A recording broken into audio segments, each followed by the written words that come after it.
while the water is boiling. Hello, everyone. Oh, hello, Plubby. Hello, Habibi. Oh, Plubby and Habibi fighting for first. Wookie got second. Hi, Ghosty. Thanks for the chicken and lurk.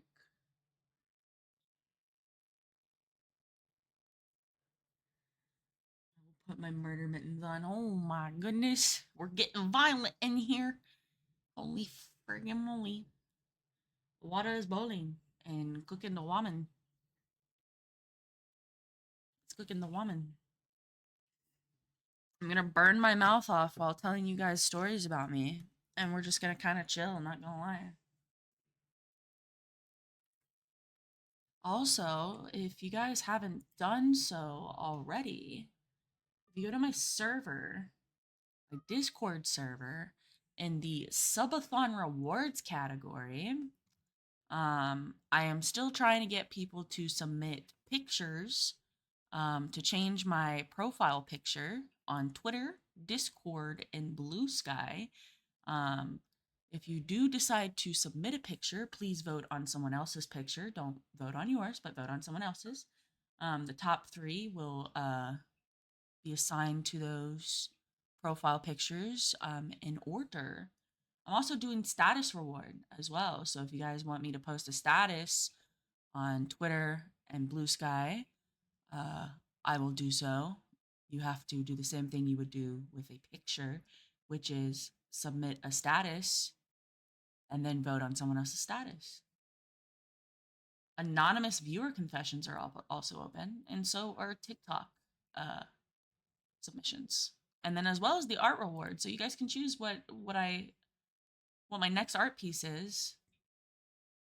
Lay it out for you. There's Chinese calligraphy, a lazy day in bed, both of which can be animated. And then the other two are secretary and claw machine. So if you guys want to come over to my Discord server and vote on those and submit some things and participate in the shenanigans, you're more than welcome to do so. Hi, Retro. Hello, hello. Yes, yes. I'm just waiting for the noodles to cook. I'm playing hockey with my cousin. How are you even talking to me? Like, how is that working? I'm not judging. He's 4. Ah, you know what? Never mind. You know what? No, never mind. Never mind. Never mind. That makes so much sense. He's 4. Well, he can't play much of hockey, can he? You have to excuse me. I have a bit of a stuffy nose, and my hand is hoodie woody. I'll probably also tell a story about that on how I hurt my hand. It was a pivot situation. I don't know if you guys are old enough to know who Ross is from Friends. Pivot, pivot, pivot. Sort of that situation. Man, I'm gonna have to grab a nice cold glass of milk for this. Fun fact, I don't normally use the entire packet in these noodles. I only use about like half or a quarter sometimes because my IBS doesn't like me. And it doesn't like these noodles, but I like these noodles. I got the cabanera flavor, so it's kind of cheesy. Kind of helps with spice. Things go down a little bit smoother. Not as intense, if you will. Give me just a moment. I think the noodles are now boiling and they're cooked.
kind of ramen that I have, Plubby, is the bulldog spicy noodles.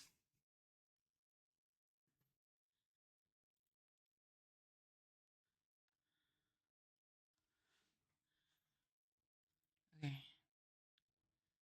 If I done this right, if I done this right.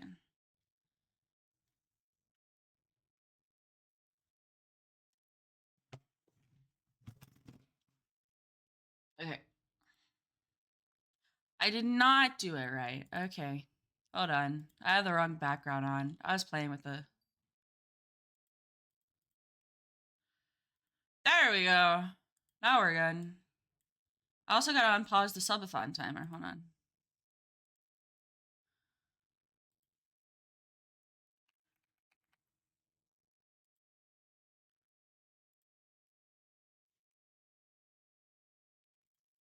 Get on time. Pause the subathon timer. Resume. I'm all counting down. Hello, guys. Hi. But we're gonna yeet skadeet somewhere.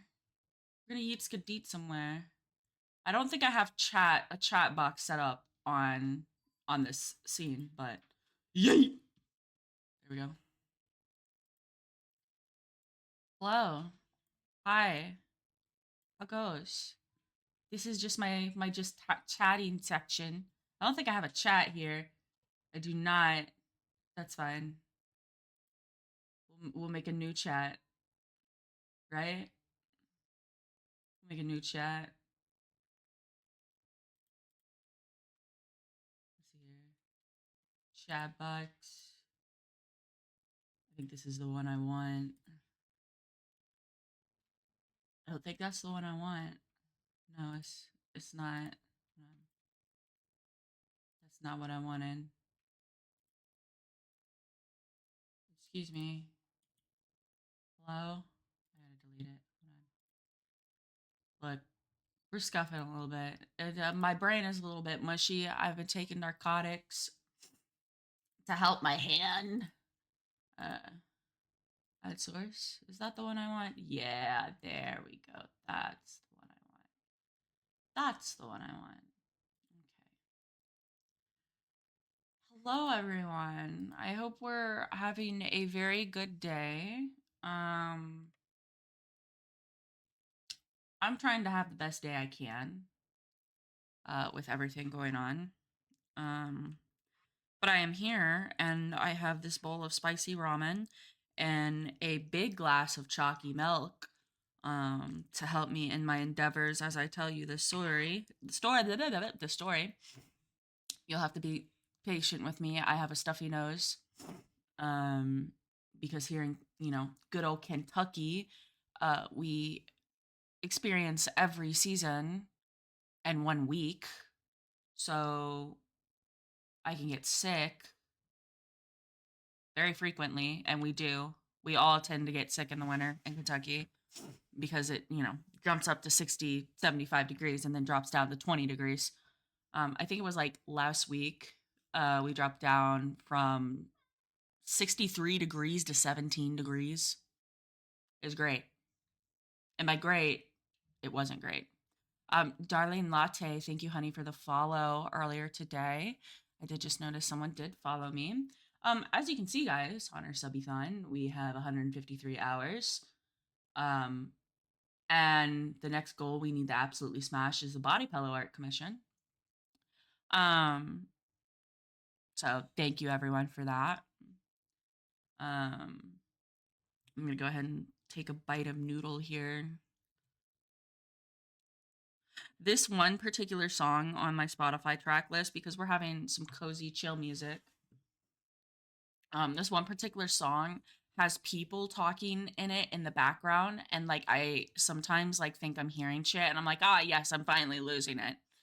This is it. This is my moment. Ooh, okay, maybe not. Maybe not take another bite because it's actually hot and not in the spicy way. It's still kind of warm. But I will take a drink of chalky milk. Wet my whistle and coat my palate.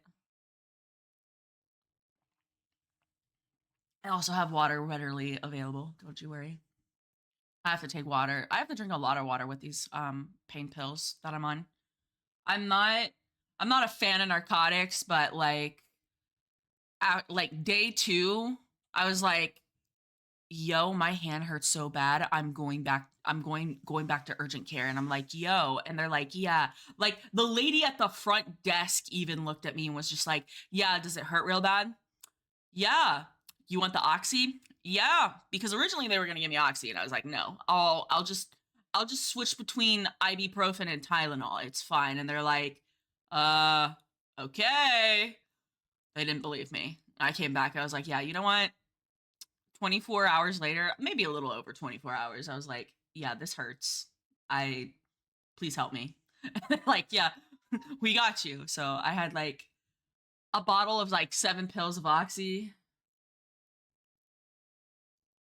Scientific breakthrough. Yeah. I didn't think it would hurt as bad. However, here's a story. We're gonna get started on the stories here. Um, I didn't think it would hurt as bad.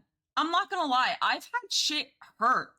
I'm not lying to you. I have had shit hurt. And quite honestly, I've been through more painful things. It's just the placement. Like, I would rate it the same scale of when my legs were stoved up when I got hit by a car. But it's a constant dull throbbing pain like it was when I got my knees got fucking slammed into by a 1-ton vehicle. Um Going at 5 to 10 miles per hour, which you would think, oh, it's only 5 to 10 miles per hour. But yes, speed versus weight versus inertia and all that shit going on, all right? It hurts. I promise you it does. It can actually kill you too. I was actually very fortunate. But yeah, so about my hand, I was working that day. I just got off work. And for those that don't know, I actually work at the apartment complex I live at. I work as the janitor and cleaner, and I do a little bit of maintenance. So I'm a handy woman, if one could say. I know how to do certain things. My knowledge is a little bit limited, but when you grow up being a daddy's girl and you're by yourself in an apartment, you learn how to fix and do shit very quickly. Um, so yeah. Um, like I can put up blinds, I can put up like towel rods and like sometimes put up cabinets. Like the medicine cabinets we have, I can sometimes put those up. It's like a hit or miss for me. Still because I don't have like the upper body strength because I'm chronically ill. I'm chronically ill and I'm chronically fatigued because of said chronic illness. Um but Yeah, I just got done with work and it actually wasn't a relatively rough day. So I was like, yeah, you know what? I can help my neighbor move because she was like struggling to get to find people to help her move in a decent time because she was practically doing it herself. And, and a few people helping her with bigger furniture items. And today she really wanted to move her couch because she's like doing this weird situation of moving some of her stuff out to move some stuff in of her boyfriend's. So I say she's moving, but it's actually her boyfriend moving in. Um, and she liked her and her boyfriend liked his couch better than hers, which I mean, if you saw this couch, you would like her boyfriend's couch better than hers because it is a old as fuck couch. I'm talking this couch was probably from the early 2000s, late 90s. It was free on Facebook Marketplace. She got it free off of Facebook Marketplace. And this shit was broken down. And this is where I feel potentially maybe a nail or a staple or something that was holding it together was potentially sticking out from the couch to do the damage it did on my hand. Um and what, Willow? What? Why are you meowing? Willow. Okay. Well, hi. Hello. Hi. Yes. Hi. It's actually kind of funny because it does look like I have a cat at my feet and I'm at a desk. That's actually kind of funny. Um, but yeah. Um, so yeah. I went and I was like, hey, I can help you with moving the couch. Because her boyfriend, not that he's not capable of helping, uh, politely, I've been seeing him move heavy objects and it's almost gotten him and her hurt. And there's been a lot of twisted ankles, grunting, and there's already some holes in the walls on the stairwell. So I was like, you know what? I'm gonna help. I'm gonna do this because I already have to patch up holes in the wall in the stairwell here pretty soon. Because my manager was like, "Can you patch those up?" And I was like, "Yeah, they're still moving shit. They're just gonna make more holes. Can we just wait? Work smarter, not harder, people. Sometimes you have to be a little bit lazy and wait." Um, and like So I go over and I'm like, "Hey, I can help you with your couch." And she's like, "Oh, that's perfect because it's just sitting in the U-Haul in the parking lot." She's like, "I've been trying to like get my dad to come over and a couple of other people to help with the bigger furniture items." And I was like, "Okay, well like how big is the couch?" She said it's relatively small because this is a one-bedroom apartment and they are actually very small. These apartments are decently small. And they're barely 500 square feet. This entire one bedroom apartment with a kitchen, a dining area, a living room, and a bathroom and a bedroom is barely over 500 square feet. Um, so it's very small. It's very cozy. I would love to at some point decorate it in a cozy manner. Like put some like fake flower vines and stuff like that. Like I found some fake wisteria that I could actually put over my setup, but I digress. Anyways, um, but yeah, so I go outside and we look at the couch and we're like, okay, yeah, that's not too bad of a couch. That's actually more of a love seat. We could do that on our own. And she's like, "Are you sure?" She's like, "I mean, I can, I can lift stuff." And I was like, "Yeah, yeah, yeah, yeah." She's like, "You're feeling up to it?" I was like, "Yeah." Because she already knows I'm, chronic fatigue from chronic illness. And I said, "No, I'm having a good day. Like I haven't overexerted myself at work today. There wasn't a lot I needed to do and could do." Um, and she's like, "Okay." So we, I was like, "So how do you want to do this?" And she's like, "Let's go back inside and look at the old couch." So we look at the old couch and we're kind of like going like, yeah, it's going to be better if we move this sucker out first. And I was like, yeah. I was like, there's no way we're getting two couches to fit in the same space, and it's just going to limit space. Because this couch was actually decently big and took up most of our living room. I said, plus side, you got a love seat so you guys can decorate more. You can put bookshelves and shit. She's like, yeah. So we're moving the couch. Everything's going hunky dory, hunky dandy. It's great. It's fine. I'm doing great. Like, we're making great time too. She's like, holy crap. She's like, it took forever to get out of the doorway with the one chair when he was here. I was like, no offense. It's because your boyfriend's never moved shit. I'm a child whose family consistently rented places. Do you think I just sat back and did nothing and didn't move shit? No. When I got to the age that I was able to start moving shit, oh yeah, I started helping move shit. Not a lot because my dad was like the type he wanted to move all in one day. He didn't want to do this. Let's take multiple days. Hi, Garden. The hand is going decent. We're actually talking about the story of how I hurt my hand. Um, but yeah, I learned very quickly how to move shit. And then from where I've been moving from apartment to apartment, not really. I've had 3 apartments. I've been in 3. No, 4. This is my 4th one. This is my 4th one. Yeah. Um, I started to learn how to move shit. And we made good time. We were getting up the steps. And right as we got up the steps, I guess she ran out of strength and she sort of like shifted the couch on her end that she was holding So she was backing up the stairs. I was going up the stairs. Thankfully, she lost strength right as we both got up the stairs because she then shifted, making me lose my grip on the couch and it go over my hand. Now, I felt like this searing digging pain, and I just thought, oh, at first, a stable just caught my hand.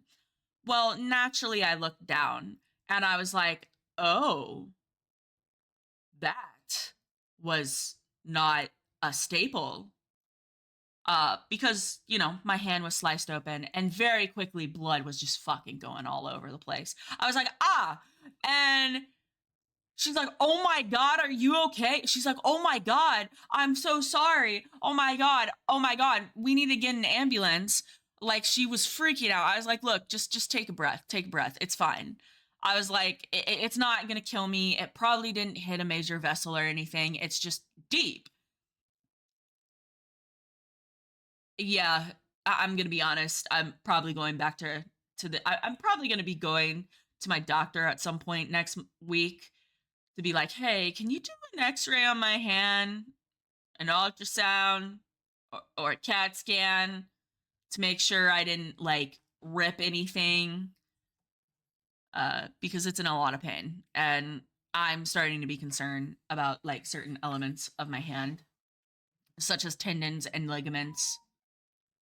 Yeah, I'd prefer not to have a very weak hand at 31 years old.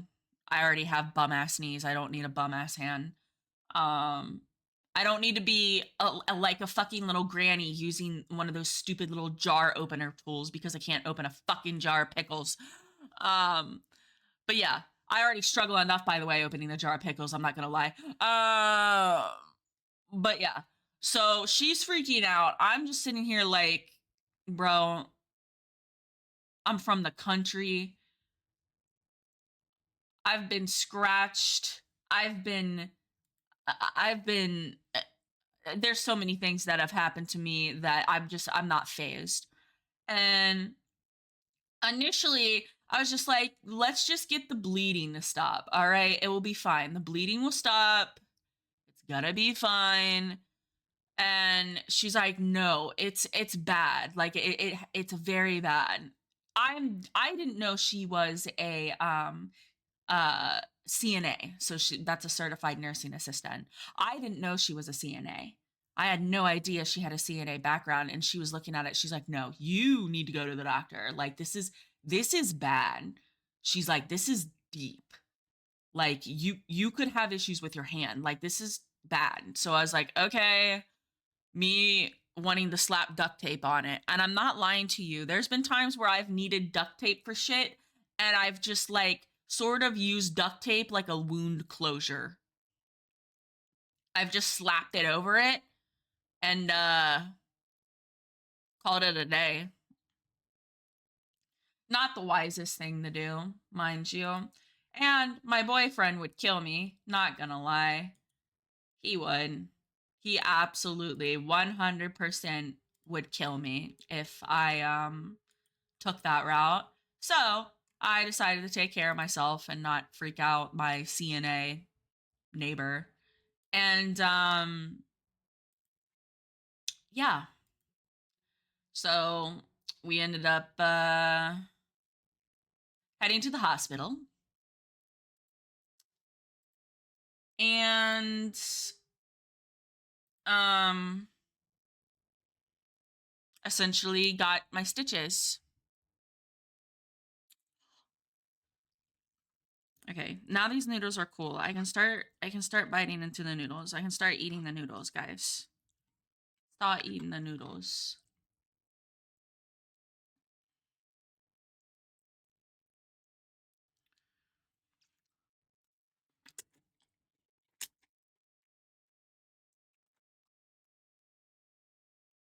Ah, yep, there's the spice.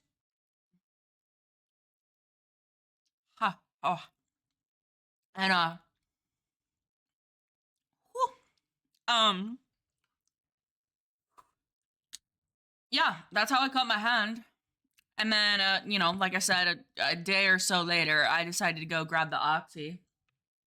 Um, it's bulldog noodles. It's the Cabanera bulldog noodles.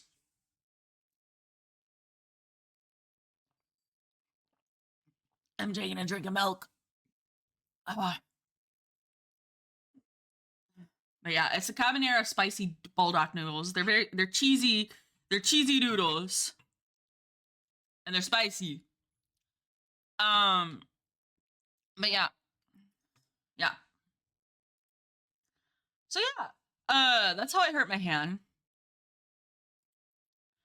Um, I will say this. Um, like I said, I have actually been through some pretty gnarly shit in my life. I wouldn't just say I'm a klutz and I'm accident prone. I just have very interesting luck in regards to shit happening me to me. Like it's like a freak of nature kind of shit. You know what I'm saying? Like you have weird ass freak of nature shit happen to you. Weird ass freak of nature shit. And it's just interesting how some people are a magnet for that shit and some people they never experience a single thing in their goddamn lives. They're like, yeah, no, I've never had that kind of luck. Well, good for you. Good for you. I'm so happy for you. Absolutely happy for you. Fun fact, I'm not happy for you. I'm kind of angry sometimes. I get kind of angry when I have the most out of pocket, weird ass, traumatic shit happen to me because I'm like, can we just like chill? Like can I just have like a normal day? No? Okay. I figured I'd ask. Thanks, guys. Um but yeah, that's how I hurt my fucking hand. I think the very first time I ever got decently hurt was when I was like, I want to say I was 8 years old. Now, fun fact, for those that don't know, I grew up on a farm on my dad's side of the family. So it was kind of part time because I mostly live with my mom. My mom had custody of me.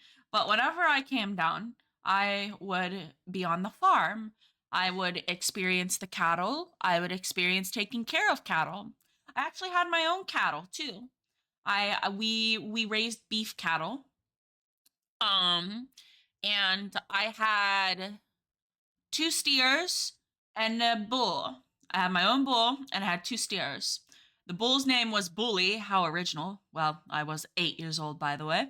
Um, the one cow was named Molly. That's just a country thing. I feel like every person who lives somewhere in the country names their animal Molly. That's just how that works. Um, and then the second one's name was Cheerio. So our two females were Cheerio and Molly, and our bull was Bully. Original, by the way. I actually bottle fed Bully. Like I bottle fed him because his mom his mom gave birth to him and another and a steer, and she had twins. So she was raising them both and eventually she just stopped feeding Bully. Like she was like, "Yeah, no. I'm good. I don't want to feed you anymore." So I kind of had to take him in. Um and you know, start essentially like hand feeding him bottle feeding him whenever I got the chance when I was down at my grandpa's. Um and you know, we had this giant ass we had a lot of different trailers, basically working trailers. We had a lot of different trailers that we would haul on. Four-wheelers, the trucks, stuff like that. And one of these trailers was typically for lumber and smaller vehicles like the four-wheeler that would attach the truck, and it was parked out in the front yard. And my grandfather also had a fireworks license. For those that don't know that, no. The ATF in the United States of America, the artillery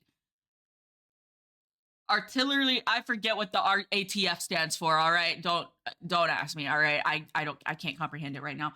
But the ATF is in charge of firearms, explosives, and fireworks. Like they're all responsible for that shit. Well, by law, the ATF helps regulate people having permits to sell and to shoot fireworks. My grandfather had a permit to sell and shoot fireworks. So he was selling commercial grade fireworks. These weren't like these little kitty fireworks you would get from like the little TNT stand in Walmart. No, no, no, no, no, no. I'm talking these are big booms. They're the big booms. They go big, big boom. Um, he also had ones he shouldn't have had. I'm just gonna say that he definitely had ones he shouldn't have had. I'm not gonna. They also go in classes. Like fireworks have a class. So you have novelty and then you have C class. Novelty falls under D class. You have C class, which is commercial grade, is the most popular commercial grade. You have B class, which is still commercial grade. However, it's pretty close to fucking dynamite, which is A class. So you have a grade in explosives, and it's also a grade in fireworks. And that class is determined by the amount of gunpowder that is in the firework. And the amount of gunpowder determines the boom boom. So, yes, that's a quick run over of it. So it was 4th of July, and all the kids like running on the trailer when the fireworks are going off. As you know, I have ADHD. And we were running on the trailer, me and the family. And this trailer, it had like a kind of like an iron wrought gate. It was like this lattice pattern.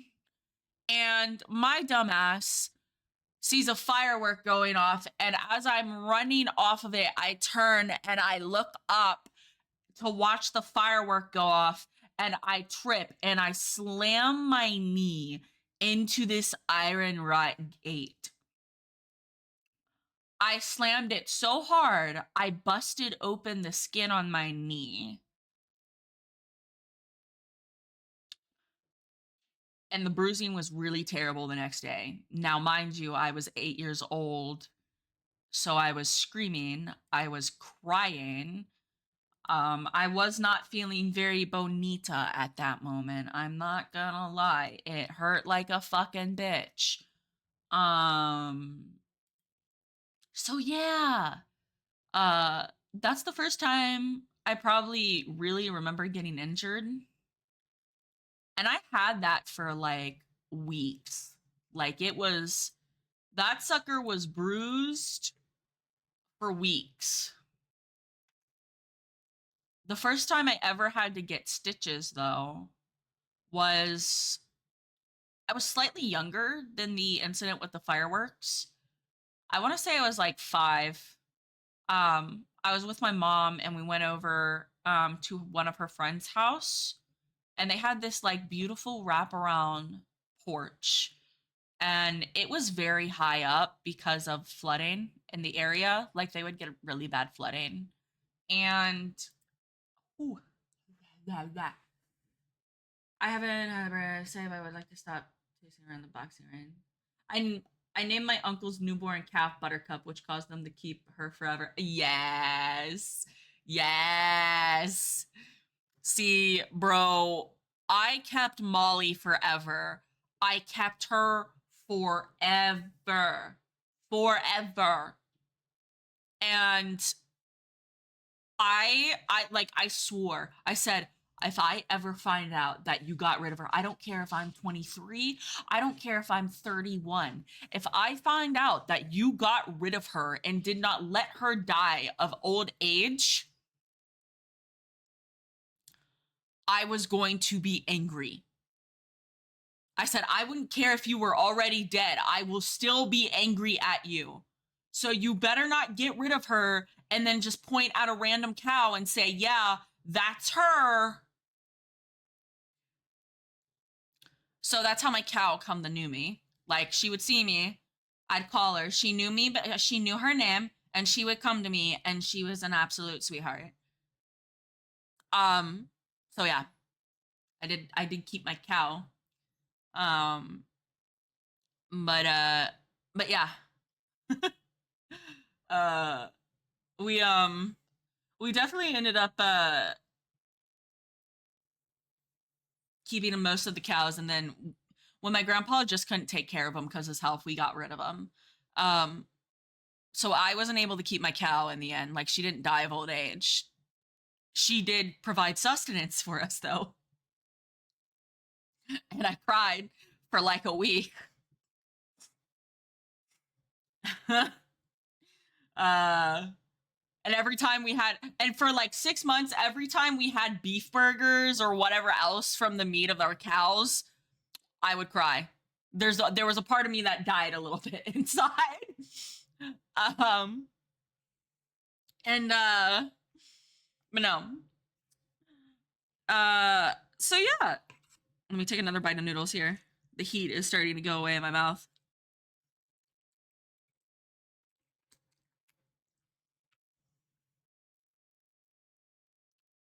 Woo, spicy.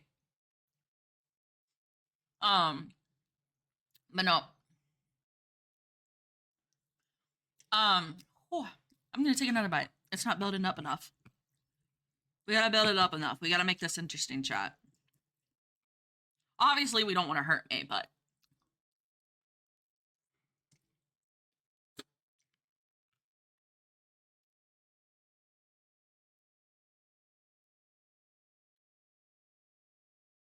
I'm chewing so you guys can't. I'm covering my mouth because you guys can see me chew. But yeah, first time I ever got severely injured and needed stitches was when I busted my chin open, and it was at my mom's friend's house, and he had two beautiful black Labradors. One of them was named Princess and Jethro. Yeah, Jethro and Princess. Princess was an absolute doll, and she would follow me around all the time. And we were I want to say it was during the WEBN fireworks. For those that don't know what those are, um in the Cincinnati, Kentucky area, up in northern Kentucky, in a city called Newport, and then right on the edge of Cincinnati, you have the Ohio River. And specifically at Newport on the levee and Cincinnati Metro Park on the Snake Bend staircase, uh, they will have a large barge filled with fireworks sit in between two bridges, the Big Mac Bridge and the Purple People Bridge. And fun fact, they actually do use the bridges to strap fireworks to it as well. So it's a very big event, and it typically takes place um, on the Sunday during Labor Day. So Sunday before Labor Day. So day before Labor Day, because Labor Day is always on a Monday. On Sunday, they shoot off, the Sunday before it, they shoot off fireworks to celebrate Labor Day. And, once again, an incident with fireworks, but not actually me getting hurt by a firework. Just fireworks are happening when I'm getting hurt, which honestly, I just realized that's happened twice. Kind of weird, but whatever. Um, but yeah. Uh, I was running around on the porch, and Princess was doing so as well. We were having fun. I was playing with the dog. And unfortunately, I stopped suddenly, and I went to go and turn because the door to the house opened, and she ran into me. And I fell off the steps because she ran into me. She didn't mean to push me off the steps. She knocked me off the steps. I flew off the steps and I cracked my chin on a decorative metal tub for flowers. Once again, blood everywhere. Um, by the time we didn't even get to a hospital, we just got to like an ambulance because we were trying to navigate um around the detours and everything, because when the WEBN fireworks are going on, they have to shut down access to the bridges. They have to shut down certain areas of the roads. You don't have access to them. So, yeah, that happened.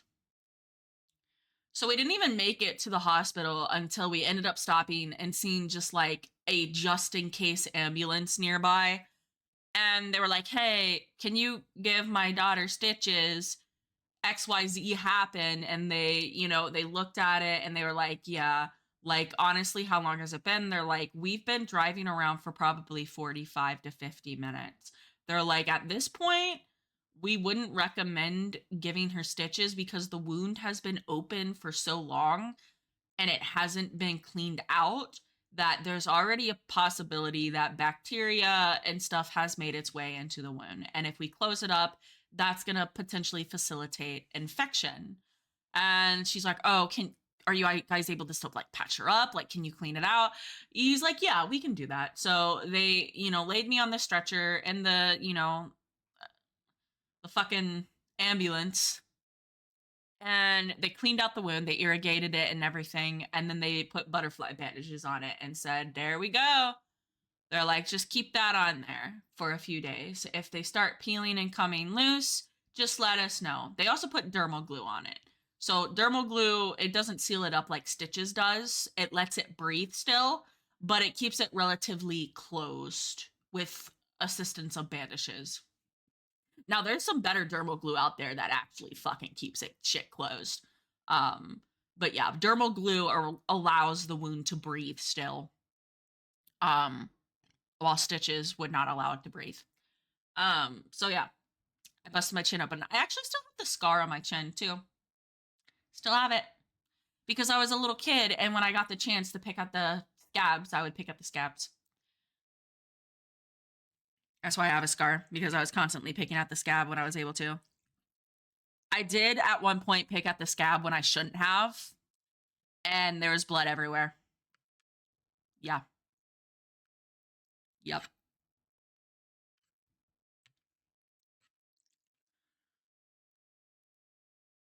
My mom was not happy. Nor was I, because I had these pajamas. They were like unicorn pajamas and they were long sleeved. And I got blood all over them. And my mom threw them away. Yep. Core memory, guys. Don't pick at your scabs. You'll ruin your pajamas. Mind you, my mom actually tried washing them. She tried using like lemon juice and baking soda. And then she also tried using like, what's the other trick that you can use for blood? Lemon juice and baking soda. And then there's one other thing you can use. Slightly hydrogen peroxide, but typically it doesn't really get blood out of certain fabrics. Uh but yeah. Yeah. Um Honestly, speaking of cows, Garden, if you're still here, what kind of cow was it? Was it beef cattle? Was it beef cattle or was it dairy cattle? I forget where you live, because some states mostly mess with dairy cattle, others mess with beef. Like in my area, like in Kentucky, we do a lot of beef cattle. Kentucky doesn't have a lot of dairy cattle. We have a lot of beef cattle. Lots of beef cattle. Uh ah, hot. Hot. That's hot. Willow, darling, can I ask you why you keep opening the cabinets, please and thank you? It's driving me up the wall. I'd prefer if you did it!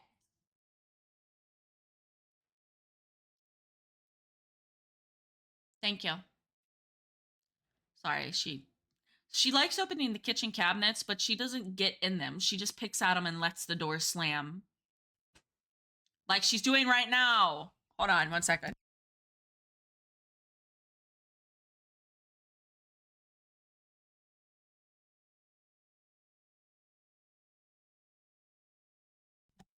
Okay, I'm back. She was aggravating me. Dairy, but he did send some to the slaughter. Yeah, I mean, at a point with dairy cattle, if they're not producing enough milk or it's not, you know, old age, why waste the meat? I mean, dairy cattle meat isn't exactly the best, but like it's not bad. You can make ground beef out of it.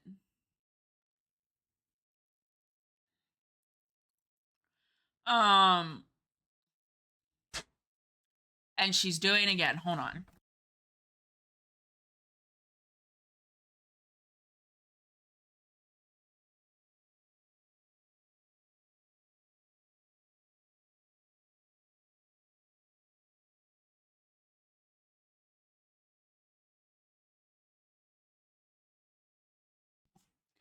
Oh my god, we're gonna take more bites of the noodles. Sorry, she's in rare form today. I don't know what it is. Like she's just like in this mode to like I don't know. Hold on. Wait a minute. Hold on.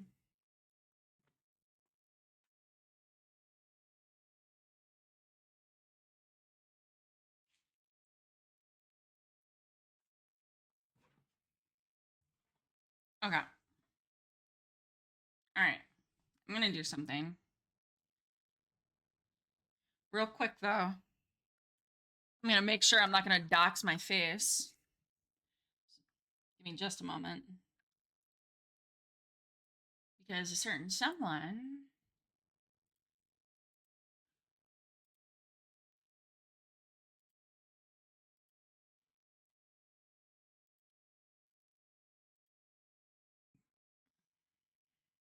there he is. Okay. We're going to make it itty bitty. We're going to make it down here. We got a cat cam, guys. The cat cam is up. Hold on. Let me see if I can adjust it.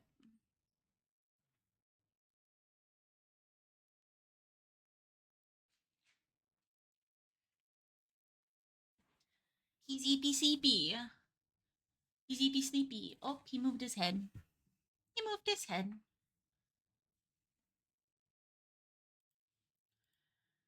He moved his head. I'm gonna change.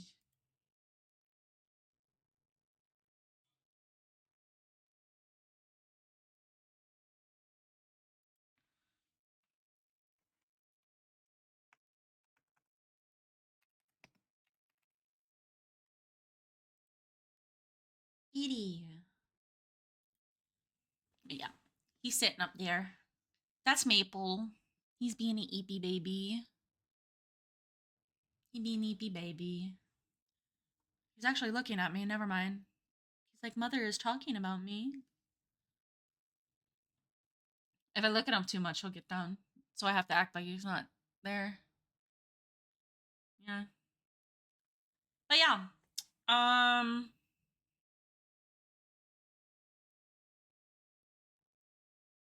Let's see here. Taking another bite of noodles. A few more bites, actually.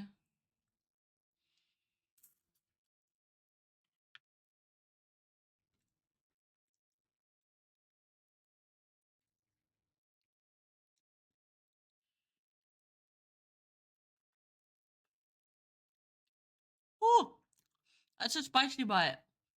Like the flavor just congealed right here. Oh my god. Ooh, it's spicy. I'm gonna take more. Build up the spice.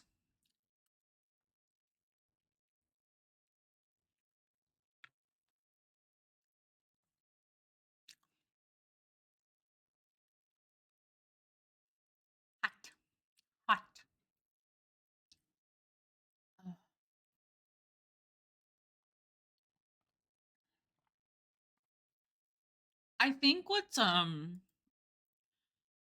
think what makes I gotta admit, I do miss being on the farm. So, like, I used to go fishing a lot. We had a lot of different ponds, and they were filled with um, different fish, mostly, obviously, Kentucky fish, bass, catfish, bluegill. There were a few gar in the ponds as well. Um, yeah, it uh, it was really nice to just, you know, be able to go back on the property and fish. And this farm was a huge farm. And I say it was because it's no longer in the family. Um, a little fun fact about this farm. So the farmhouse was very old. It was a almost 200-year-old farmhouse. It did not have indoor plumbing. It had an outhouse. We did manage to get indoor plumbing into it for like washing dishes, um, and that's about it. Um, that was it. Um, so it was a very hard way of life. I'm not gonna lie to you. Let me tell you, in the middle of winter and the pitch black darkness, 7 miles out in the country with not a street light in sight, it gets fucking dark and it's cold and you gotta walk to the outhouse. Yeah, let me tell you, it's not pleasant. Your butt gets very cold. It's a little even more less pleasant for men, honestly. Um, I feel like this chat is like, hold on. I feel like I need to change like the color, the text color, because it's just not.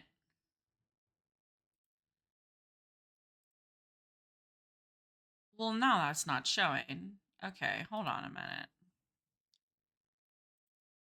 Hold on.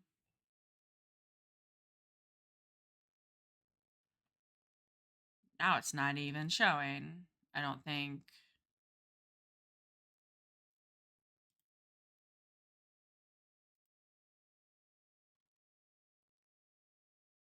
Let me test something. It may have just been from where. West. Yeah, there we go. West. I spelled test wrong. Um. Oh, Irwin, thank you for the raid. Welcome, raiders. I am the Coffee Fox. I'm a variety VTuber. Kitsune. Erwin, thank you for the raid. If you need to go to the bathroom, if you need to get a snacky wacky, if you need to hydrate and stretch your limbs after a wonderful and lovely stream, go do so. You will not be judged. My little soda pup. Yes, yes. I'm a fan of the ooey ah cat, and I have a lot of ooey ah stuff. My little soda pup being one of them. I think I have golden too. I'm pretty sure I have golden and your idol as a sound alert. I think I have your idol as a sound alert that you can use channel points on. Where is it? No, I do not. I do have the Titan. I do have Celine Dion's "My Heart Will Go On." I have this one.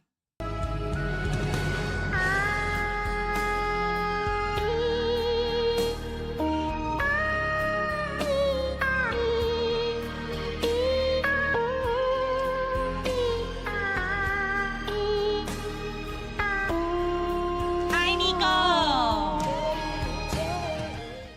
Nico, hello. Yeah, I do love my ooey ah. Elmar, Elmar. I'll call you Elmar. Thank you for the first time chat. Greatly appreciate it. Yeah, we're just chilling here and we're talking about stories about myself while I'm eating spicy noodles. We have the cat cam here. Maple is currently in the cat tree, sleepy, sleeping. Eddie Lurking, congrats on your day again on your debut. Thank you, Nika. I greatly appreciate it. Thank you for the lurk. Like I said, guys, if you need to go to the bathroom, you need to hydrate, get a snack or stretch, or do some streamer aftercare, definitely do so. Definitely do so. Do not feel obligated to stay here. Erwin, how was your stream? Ilmar, I am doing great. I'm doing great. We're having a ball. We're having a ball. We're talking about stories of old because I'm slightly old. uh Garden, sorry. Garden, you said I remember one time my sister and I got caught a gar barehanded and we walked all the way back to the cottage to show her mom. Needless to say, we gave her a heart attack. You know what? That's very valid because a gar getting bit by that thing that hurts. It was great. First Siege games of the year and got our butts kicked. I have never played Siege. That's a lie. I have played Siege once, and it was with friends, and I cried. So I decided never again. Same with CS:GO. Same with CS:GO. I was like, I'm good. I tried playing Apex, and it was just shit. So I stopped playing it. Huh. When does Apex get fun, guys? Ha ha ha. Funny story. It doesn't. Doesn't. What do I normally play? I used to play a lot of Valorant. I've kind of taken a step back from Valorant. I've went back to like cozy games. So I'm doing a lot of Minecraft, RPGs, farming sims. I wouldn't mind doing an emulator of Pokemon at some point. I would love to go back to like more retro games or games I used to play when I was a kid. I need a sense of nostalgia. I do still play Valorant.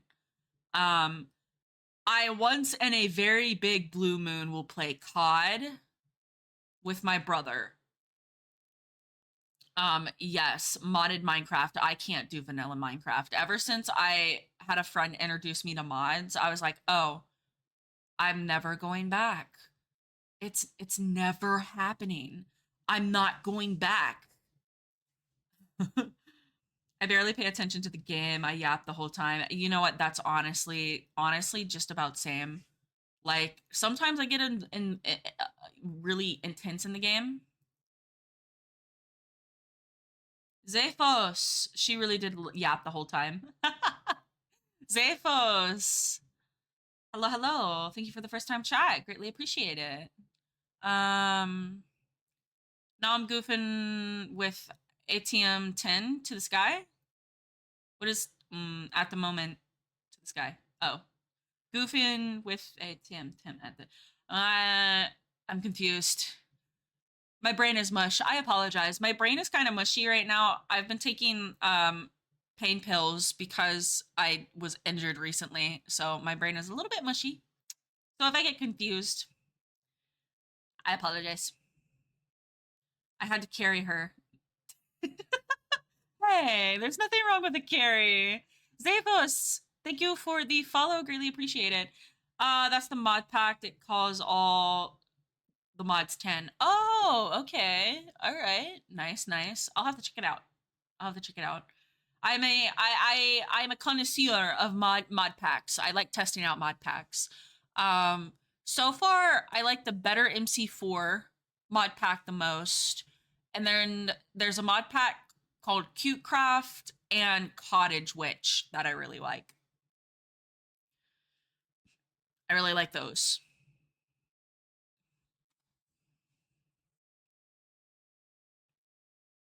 Garden. Yeah, we were little menaces. Menaces. Her friends came up to visit us at the cottage. Well, she drove past us and thought to ask if our mom was at the cottage or on the water.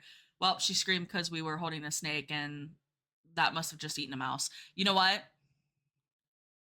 Honestly, valid. Not to say that I don't like snakes. Like I'm going to be blatantly clear. I used to own corn snakes. I had 3 corn snakes.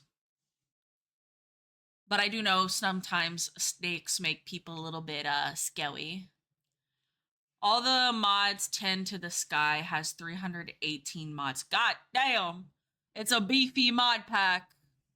She be beefy. I think CuteCraft has around the same mods. I think it has like 100 more than the mod pack you're talking about. And I'm using a few. Interesting. But yeah, CuteCraft is like everything cute. It has like expanded animals, biomes aplenty is definitely what it has. Zero's map, some very common, well-loved mods. Um, yeah. I mean, honestly, when I was little, I used to pick up everything garden. I would pick up anything. One time I picked up a giant wolf spider and it even had an egg sac on it. And I was like, "Dad, look." And he was like, "Put that down." And it spooked me and I dropped it and it dropped its egg sac and I was like, "Dad, it lost this." He's like, "Just put it down." I was like, "Okay." I have a ball python now. Aw, you have a puppy noodle. You have pupper noodle. I love pupper noodles. They just loaf. They turn into little loaves with their little derpy snoots. I I love snakes. I miss my snakes. I wasn't able, like, when I moved out of my first apartment, I wasn't able to take my snakes with me. So I had to give them away and I gave them to a friend. And unfortunately, most of the apartments in my state, they no longer allow reptiles. Like, they're very picky about reptiles. You almost have to have a house or rent a house from a private landlord to be able to have snakes. Oh, she's blind. Oh, baby. Oh, the baby. I bet you're a good snake parent though. And I bet she appreciates you. I know some people say, "Oh, snakes don't have emotions." I'm sorry, I think they do. If a cat and a dog has emotions, I think a snake does. Yes. In the United States, it is possible to have snakes as pets.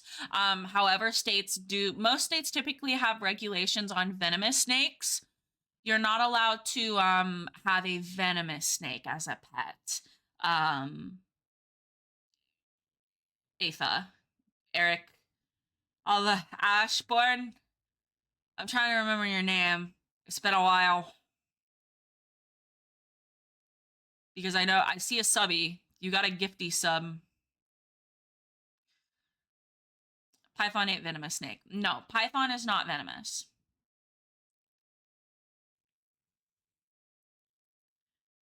Side your snake from Breadman. Oh, hello, Breadman. You threw me for a loop, Breadman. Hello. Holy moly. Elmore, I promise you that did not sound sus. Okay, maybe it sounded a little bit sus, but it didn't sound sus. Really. I got bored of General Breadman. Okay. Well, I'm still calling you Breadman.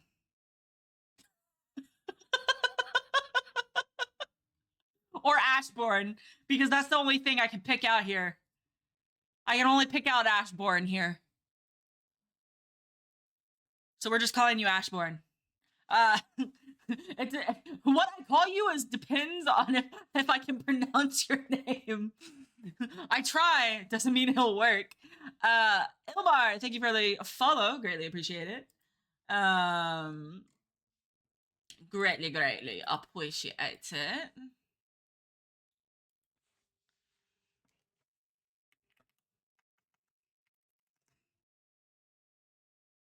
Sorry, I have a message.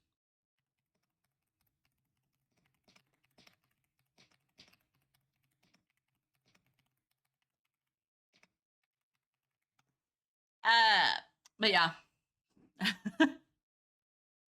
Please continue to call me Breadman. I'll do anything. Okay, I will call you Breadman. I will call you Breadman.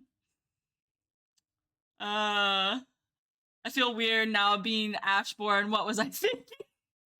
Hey, you wanted to change There's nothing wrong with it. I think it's a cool name. I just can't pronounce the first one. I just can't pronounce the first one.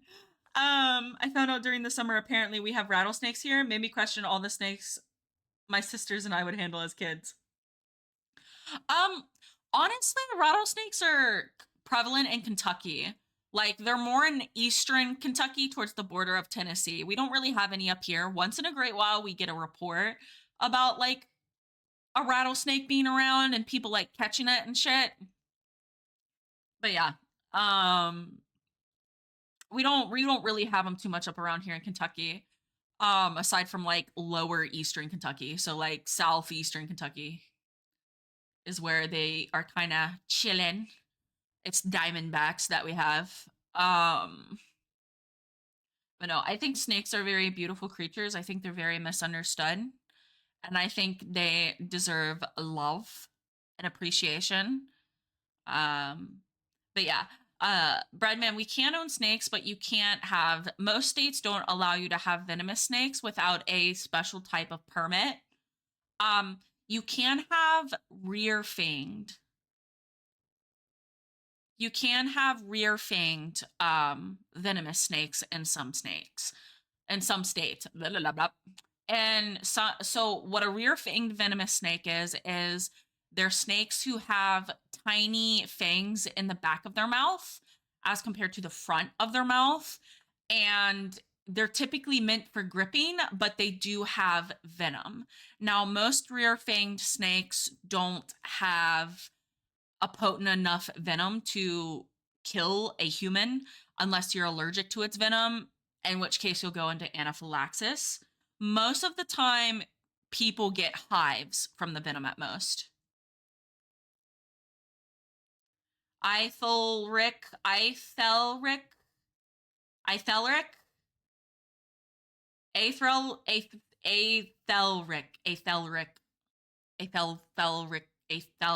Yeah, Ithelric. Okay, okay. Ah, hello, Biob. Welcome, welcome. Um, but yeah, one of the let me in, let me in, you all on a little secret toffee. Let me in, let me in, you on all a little. Okay, okay, yeah. I have no idea how it is pronounced either. Lol. I saved two snakes from being killed by janitors when I was in high school. One of them was a rattlesnake.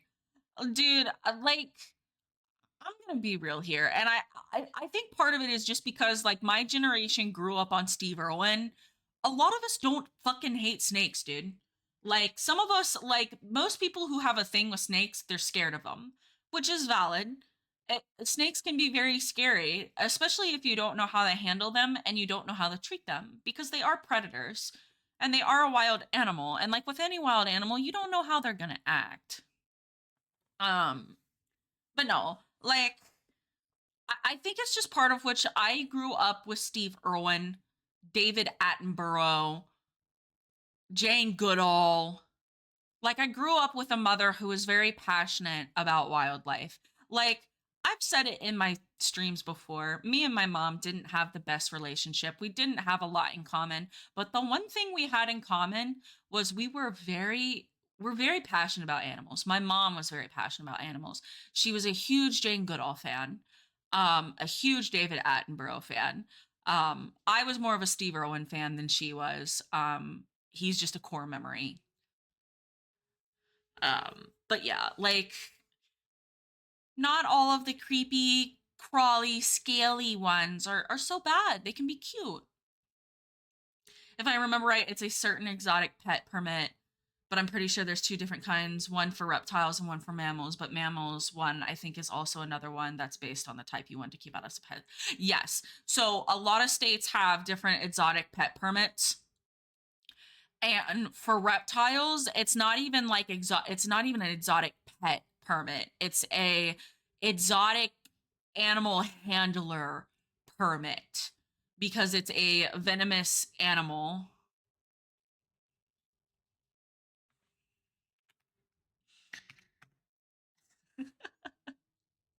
It is a venomous animal capable of killing people. One drop of its venom is capable of killing 10 men most of the time. Rip Big Man Steve. Honestly, yeah. Like, here's the thing. I actually had to go to therapy over Steve Irwin dying. I had to go to therapy and I cried. He was that integral in my childhood that it actually hurt me.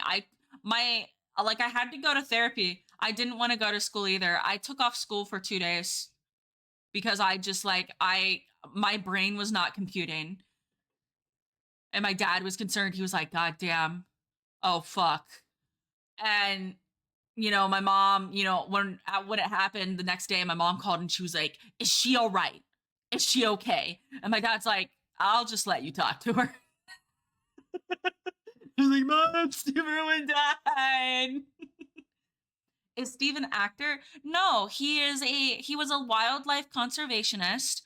He became very popular in the early 90s and late 90s for his show called The Crocodile Hunter, where he talked about wildlife, especially wildlife that was unconventional. So we're talking about things that aren't fuzzy, like lions and tigers and bears and elephants. Even though he didn't appreciate those things, he very much appreciated all animal life. Um, he um he he taught people the beauty of crocodiles, especially. He taught that reptiles were beautiful mothers, amazing protectors. Like, if I was born into the world after the peak of Steve Irwin, you could have never convinced me a crocodile was a good mother, an amazing protector. But having Steve around in my formative years was just incredible. Hi, Kenji. His kids are awesome. Yes, his kids are incredible. Bindi and Rob. Bindi and Rob, his kids, they're picking up his mission. And I also want to state Terry, his wife. Um, she's an incredible mother. Like, she had to carry the weight of the world on her entire back. She raised those kids right, dude. Terry Irwin was was such an amazing parent. Like, and I feel like sometimes Terry Irwin doesn't get a lot of appreciation for like her contribution of things. Like, here was a woman who lived in the United States, decided to visit a friend who was at an internship in Australia, went to this little small roadside zoo and met this energetic, passionate man and decided to stay with him and work on the roadside zoo, and they just fell in love. She dismantled her whole life. She moved half a world away to be with this man. Like, it was like love at first sight for the both of them. It took her a little bit longer, but like, she completely dismantled her entire life, everything she knew, to be with this man, to help him chase his dreams, to help promote his dreams. And she made it her own. And I think that's so fucking beautiful. And then they had two beautiful children. Hi, Dove. And I mean, here's one thing a lot of people don't know about what happened after Steve's passing. So, so here's the thing about Steve. A lot of people don't know this. After Steve Irwin passed away, not even 6 months after he passed away, I have been collared. Excuse me, sir. I'm being passionate right now. Not even 6 months after he passed away, a government official who was tied to a resource and oil refinery basically got in a gridlock with Terry Irwin because of a portion of a wildlife area that was actually bought and purchased via from funds of the crocodile hunter. That's another thing I want to let people know. every penny that they made from the crocodile hunter was put back into Australia Zoo, no longer making it a roadside zoo, but an official zoo that was nationally recognized in the country of Australia. But they also bought wildlife areas. They bought huge areas of land. Now I believe it's now called the Steve Irwin Wildlife Reservation. And oh, thank you for the head pat, Zevos. Um, it has over 100 acres. There's over 150 acres of land on this reservation. And prior to this, there was about probably 75 acres of land that was purchased.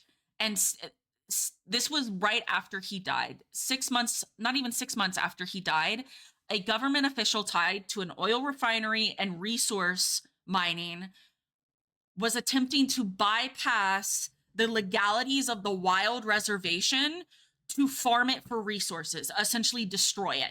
So they were gonna create mining, they were gonna do oil refineries on it, and on top of her grief, on top of having to deal with her grief, she had to protect that piece of land. She was protecting that piece of land. So this man not only waited for Steve Irwin to die, but like the snake that he was, moved in and tried to take over the land to destroy it and farm it for resources. And what's even more boss like is Bindi was only 10 years old when she debated this man. During a press conference where they were debating, it was like live coverage news in Australia. You didn't really see it be talked about throughout the rest of the world, but there was a press conference where basically at this point it was going to be left up to the people of Australia to vote on whether or not this piece of land was going to be safe. And during this press conference, not only did Terry debate this man, Bindi, at 10 years old, debated this 40-year-old man. She debated him and she won. 10 years old, and she was more educated than he was. And he got so pissed.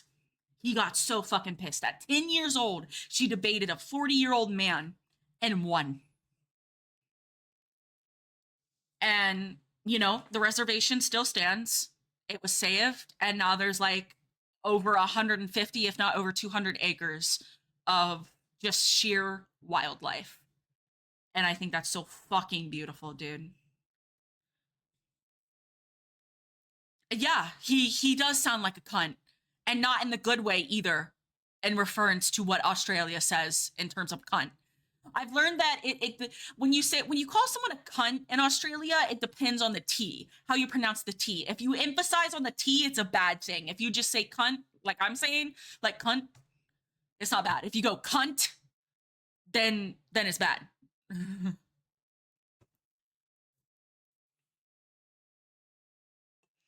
But yeah, the the reservation was saved, and it's a beautiful, beautiful piece of land.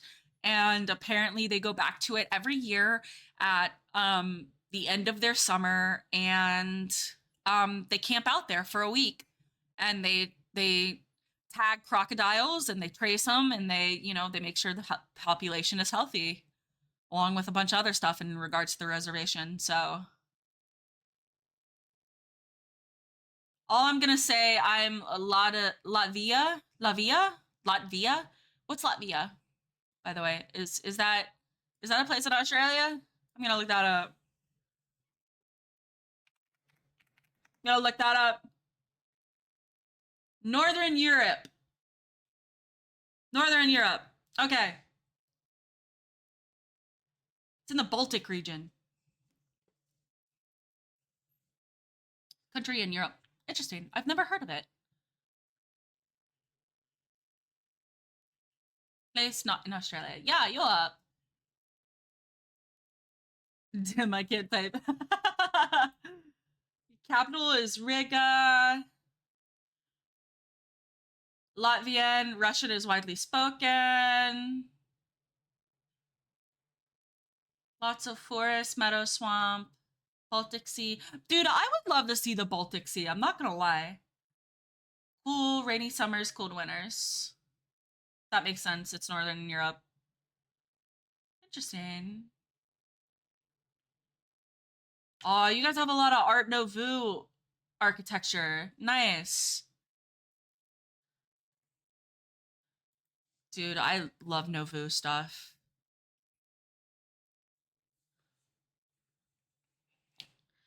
Um, but yeah, like honestly, Steve Irwin is just like a such an integral part of my childhood. Like I I think out of every like if I were to ever get Alzheimer's and dementia, I'd be talking about one in the watch Steve Irwin. I'm not gonna lie. More than half of my interactions with people, I'd just be like, "Yeah, Steve Irwin. I want to watch Steve Irwin." Turn on Animal Planet on channel 20 on channel 57. It's 9 a.m. I gotta watch my Steve Irwin.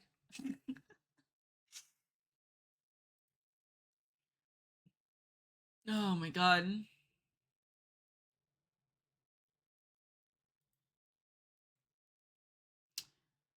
Whew. But yeah, like that's where he's from. Nice, nice. I miss going lurk. Virgil is up. Okay, Garden. Take care of the baby. Enjoy your lurk. If you're able to come back, I will see you then. um,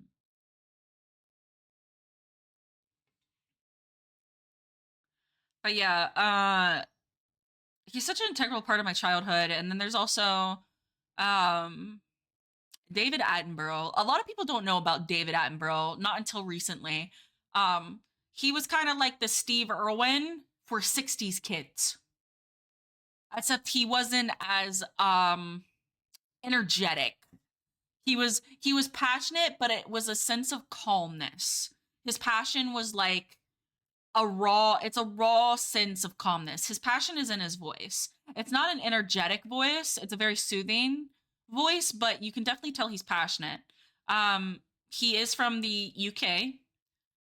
I say David Attenborough, but it's technically Sir David Attenborough because he was knighted by Queen Elizabeth II. So was Sir Ian McKellen. Uh, but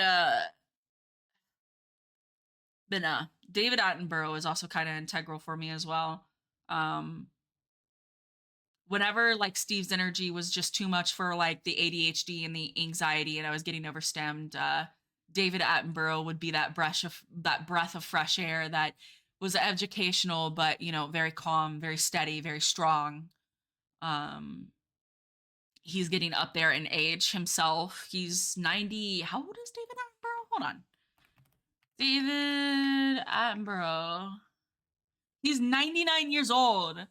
Holy fuck. He's gonna be 99. He's gonna be 100.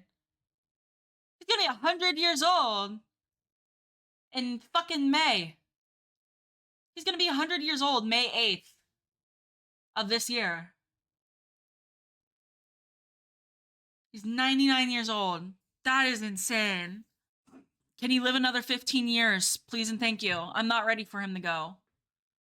No. Let him live forever. Troy! Thank you for the caller, Redeem. had test had to test it. Had to test it. Yeah. It works, I promise. All my redeems work. My loudness is waking up the boy. I just saw his head perk up. Oh, his eyes are closed. He's just shifting positions. The beautiful kitty cat on the tree is Maple, and he is my good boy. I gotta go. See y'all. Bye, Zephos. Thank you for dropping by, and thank you so much for the follow. I greatly appreciate it. You enjoy the rest of your day and or night. Happy time zone. Get some water, stretch, do whatever you need, and have a lovely day. Um, Oh my god. Hold on. I gotta take another bite of these spicy noodles, dude. These are about to get cold, and then I'm gonna not want to eat them. I'm jibber jabbering a little bit too much.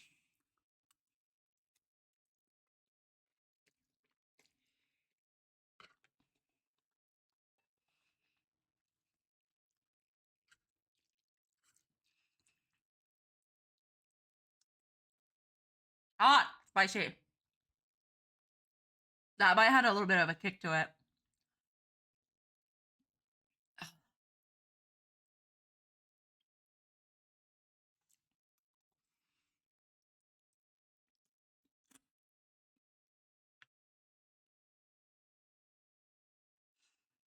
Ooh, oh my god. Hot. Okay, now I'm feeling it. I'm feeling it a little bit. Just a little bit. Ooh, ha, ha. Ooh, feeling it.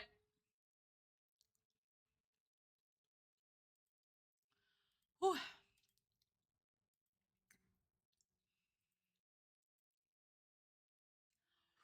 ooh, I'm feeling it. But no, like,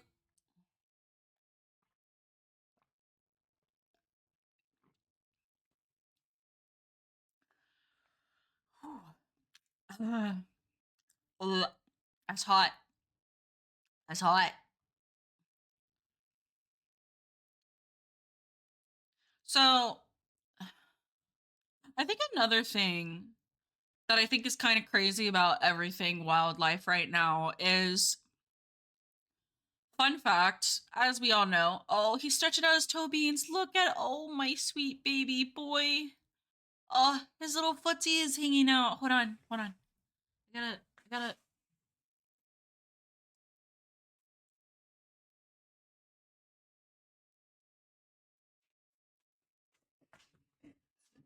I'm sorry. I had to touch his foot.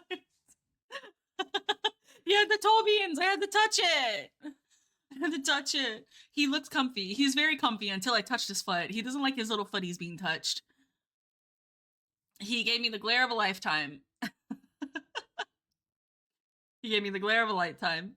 I took away his piece. He couldn't spread out his toes anymore.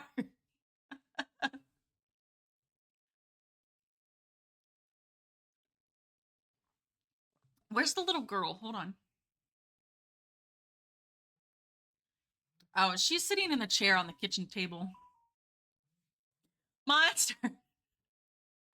Look, sometimes he wakes me up at 4 o'clock in the morning, meowing in my face. He disturbs my peace sometimes. I gotta disturb his. Which he hardly ever does it now. Mostly it's Willow now. Willow is my little girl. She's my youngest. She's not even a year old yet.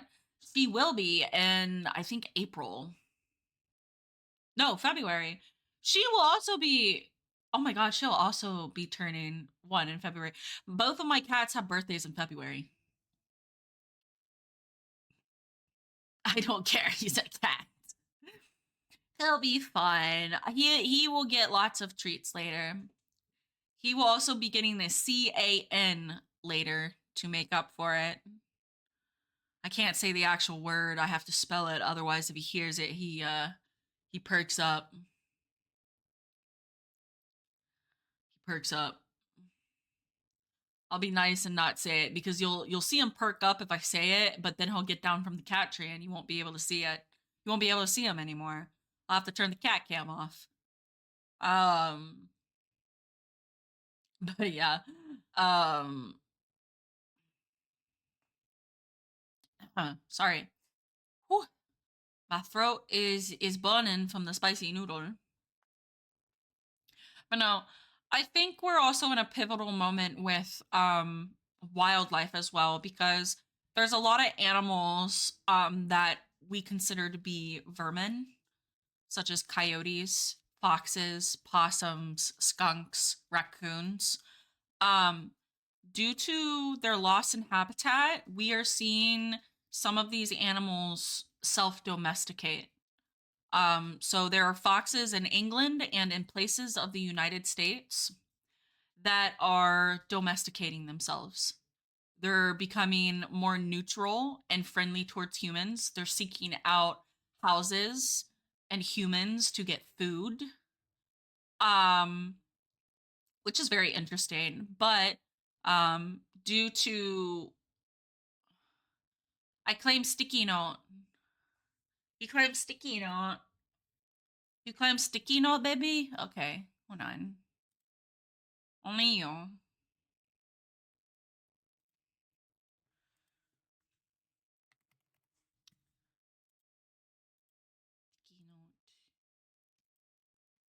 Sticky note. Sticky note. Sticky note. Here we go. There we go. Only you can have a free sticky note. Everyone else must abide by the subathon rules if you want sticky notes again. Oh my god, his foot's sticking out again, guys. Look at his foot. It's sticking out. His toe beans. Damn, he's spreading his feet. Those are some fluffy feet. Them some fluffy feet. Booby note. Yes, booby note. The booba note. But yeah. I just found it interesting to see that there were I will take care of myself and I am amazing. Thank you for the parrot redeem, baby. My boyfriend is making me do words of affirmation.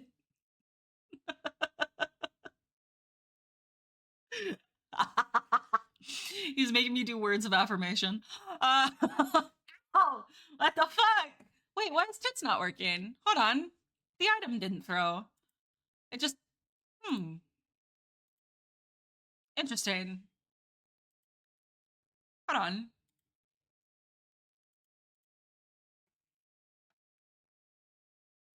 Interesting. The items are not showing up. Interesting. I'm gonna have to, hold on. Trigger manager.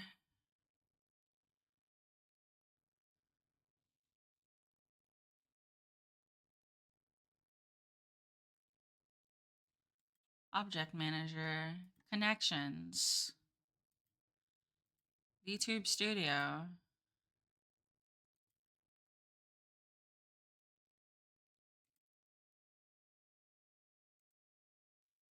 Okay, well, I don't know why it's doing that. I'm not gonna lie. But you are still hitting me, essentially. You just can't see the items. I may have to, like, re-authenticate some stuff. But I am getting hit. It is working. You just can't see the items. I'm not quite sure why. Interesting. But no. What's another story I can tell about myself? I can tell you stories my parents have told of me. We were kind of on an animal theme, so let's go to an animal themed one. Um, so there's actually home video footage of this. I don't know if we still have it. It was on a VHS tape, but when I was 2, my dad and my mom, right before they got divorced, they took me to the Cincinnati Zoo for the very first time in Cincinnati, Ohio. Because already by then I was a lover of animals. I was already, as a child, a itty bitty toddler watching Steve Irwin and pretending my toys were animals that I would use to be Steve Irwin. Um, and they saw that, so they're like, "Yeah, let's take her to the zoo." So we took me to the zoo, and my dad and my mom said I had a really fun time. Like, it was an amazing time. It was great. I was having lots of fun. And they were like, "Oh, there's a petting zoo portion. Let's go to the petting zoo." And now, mind you, the petting zoo was mostly just like farm animals. So, like goats, pigs, miniature cows, chickens, ducks, stuff like that. Stuff that, wouldn't gravely injure a child. Um, and I was thus put in the petting zoo pen for goats. So there's video footage of me being in this petting zoo pen with goats, and I was enjoying the goats. I only seen this footage once, and it was back when I would want to say I was like 14, the first and last time I seen it. I only seen it once, and I think I was like 14 years old when I seen it. And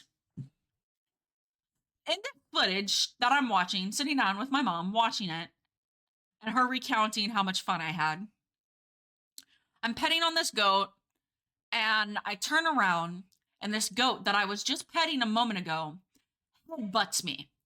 He knocks me down onto the ground, and you would think the normal kid response, a normal toddler, 2 to 3 year old toddler response would be cry and scream and get upset and be owie. No, that was not my response. Would you like to know what my response was? It was to promptly get up, wipe my hands on my pants, and then run full speed, full toddler speed at this goat and knock him over. I pushed a goat over.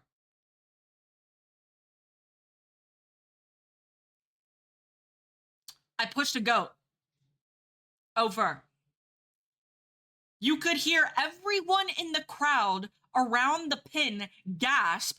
Some people laughing. The dads were mostly laughing. The moms were like aghast. The zookeeper just kind of looked at me and then my parents, and my mom was like, oh my God. You can hear her be like, I'm so sorry. I'm so sorry. And the zookeeper verbatim is like, no, it's goat hierarchy. She proved she was the better goat.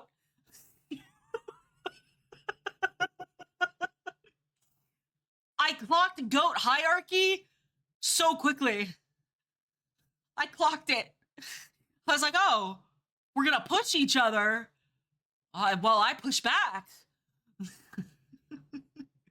My mom promptly took me out of the pen. My dad was laughing, and you can hear my mom being like, stop laughing, it's not funny. She pushed that out. He's like, well, you heard the zookeeper. It wasn't a big deal. They push each other all the time. So yeah, that's the story how a goat knocked me over, and I basically told the goat 100% go fuck yourself. I was born with this sass. I was born with this attitude. There's no stopping it. It can't be contained. It was diminished ever so slightly for a little bit, and now it's back. Mama didn't raise no quitter. I'm not a bitch. Mama didn't raise a bitch. Taking another bite of spicy noodles.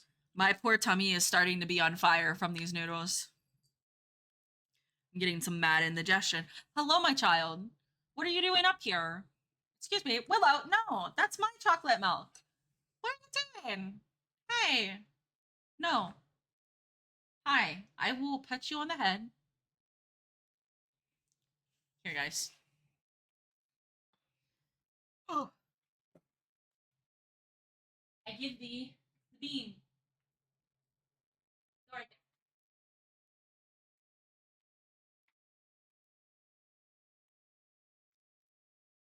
There's the bean. There's the void. She got up on the desk. She wanted my chocolate milk and my noodles. I think she's coming back for them. I don't think she's given up on them. She's looking at me. Oh, yep, she's mapping out a path. She's jumping down. She's coming over, walking, walking, walking, walking. Oh, she walked away. Okay, never mind. Never mind. Never mind. What? What, Miss Ma'am? What? Hi. Oh, come here, my sweet girl. I gotta hold her while I talk, I guess. Um, you don't want my noodles. Those are spicy and hot. You're not gonna eat them. Well, you tried one time and you learned. You learned very quickly. You learned very quickly not to eat the spicy stuff, didn't you? She licked one of my I had some kimchi out.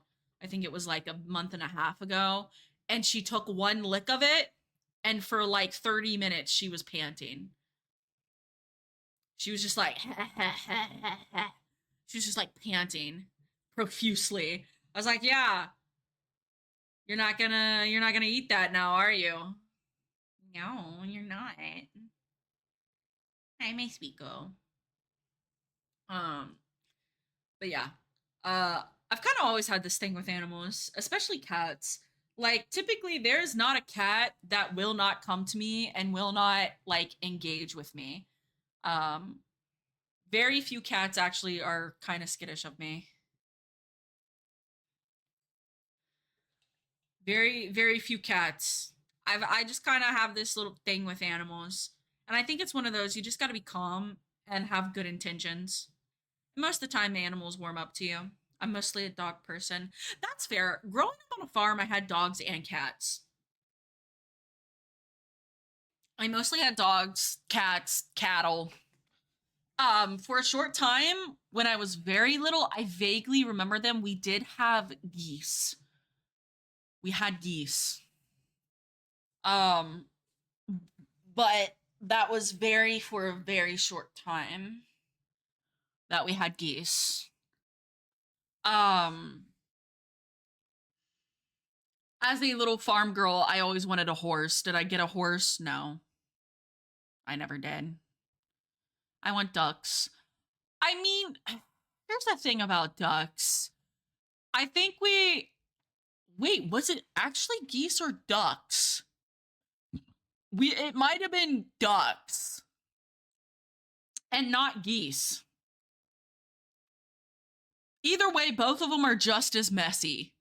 They are actually vehemently just as messy. Very dirty.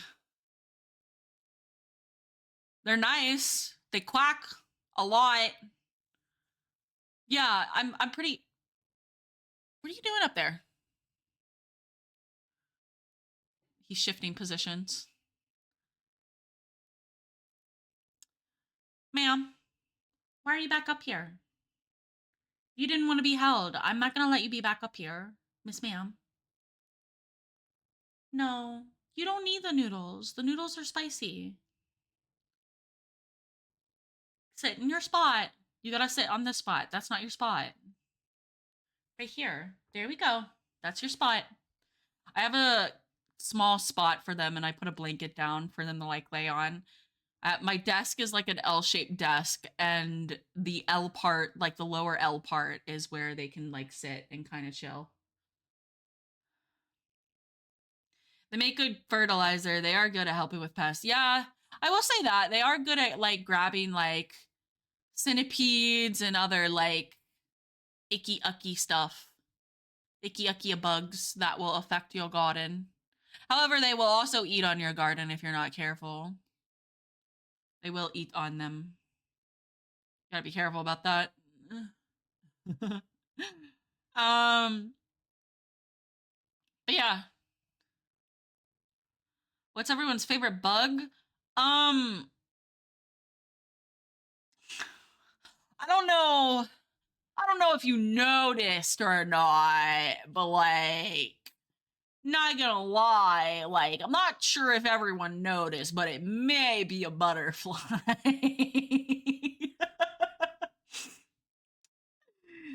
I don't know if you noticed. Butterflies on my head, my top is a butterfly, I have butterflies on my skirt. 99% of the time, he lives with my dad, but as soon as I'm there, he forgets about him, and then I'm his human. On the countryside, I have a doggo that looks like a little bit emo called Pepper. I think it's so cute when people name their dogs Pepper. I'm not gonna lie. There's something about naming a dog Pepper that is honestly just kind of cute. I've always thought I was a cute thing. Um, Give me just a second, guys. I will be right back. I gotta go to the bathroom. I gotta take a little bio break. I'm gonna get some more water, and go to the bathroom. So for those of you who may need to take a bio break, get some water, get a snacky, and then come back, um, feel free to do so. I'll be about 5 or 10 minutes.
Need water, puppy.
Okay, I'm back. Sorry. It hit me all of a sudden. Also, the babies, they saw me get up, so they wanted more water. They needed more water, so I had to give them water. So they are currently sipping on some water. They may come back to the cat cam. If not, I'll turn it off in a bit. Hi Zafty! Oh, Mom! Sir, I mean, am I old enough to be your mother?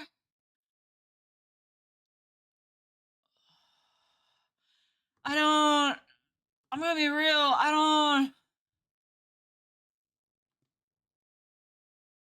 the math ain't mathin'. Yeah, that's what I was thinking, the math ain't mathin'. The math ain't mathin'. I was like, wait, is he calling me mom as in mom or? Look, I have some friends that call me mom. Like I do. I have a lot of younger friends that I've met online that call me mom, which is very, very weird because I'm not mother material. My throat's scratchy. Hold on. But I am by no means mother material. You just got the mom vibe. See, that's why people call me mom. They say the same thing. They say you either have mother vibes, like mom vibes, not mommy or mother, not like in that context, but mom or wine aunt. It really depends on the age of the person. Like the mom friend is how I see you. Honestly, yes. I have a lot of people who say I'm like a mom friend. I just accept it. I just accept it. Like people will be like, "Mom," and I'm like, "What?" I'm like, "God damn it!" There's that fucking response. Hi, Kenji. Mommy material? No. There's not a mommy bone in this body. I promise you. There's not a mommy bone in this body. Look, I'm barely 5'3". I like to stay on the ground. I like to be spoiled. Yeah, I mean, my live motifs. Look, I'm gonna be honest. My character, on the other hand, she's mommy material. She's scary mommy material, but she's nonetheless mommy material. I think it would be like, for anyone who would want to pursue my character, it'd be like a 50-50 coin toss on if she'd kill you or bed you. But I mean, if you're into being killed, I guess it's a win-win either way. So win-win. Kidding. look, look. I don't mind people. Like, here's the thing. Like, I know I have a rule in my chat that says, no parasocial like sexualizing me. It's one thing to sexualize my character. It's another thing to actually sexualize me. Like, if someone came in here and was like calling me mommy and like being really fucking weird, yeah, no, I'm not down for that. Debating about my character's hotness, on the other hand, I could sit here and debate that all the time. Like, I'm not gonna lie, when I got the first sketch, I was like, why am I hot? Real as fuck, got too many winners out there, LMAO. I mean, that's also why I have no problem talking about my boyfriend and being very open about my boyfriend, because it keeps the weirdos away. But like, oh, she has a boyfriend, I don't want to be near her anymore. I think it's kind of wild too, even with my follower count. Right when I started dating my current boyfriend, I actually got a Twitter message of someone being angry that I was talking about my boyfriend. And I'm like, brother, I have 400 followers. Who the fuck are you? I don't know who you are. I don't really give a fuck. I have a boyfriend and I'm going to talk about him because I love him. And who the fuck is messaging on Twitter? It's always the fucking Twitter weirdos. It's always the fucking parasocial Twitter weirdos. It really is. And then finally I just said, you know what, fuck it. I'm turning off my Twitter messages. Like, people who I'm following can only send me a message. People who are following me and I'm following them can send me a message. Like, yeah, I get the weird AI chat bots that Musketeer never plans to ever get fucking rid of. But like, I'd rather be open about my boyfriend first thing and be open that I'm a human being and I like companionship and I want companionship than have to deal with some parasocial fucking weirdo. Which, I mean, it's still possible. There are a couple of ladies that I've gotten to know recently that one of them, um, she has a husband. Yeah, she has a husband.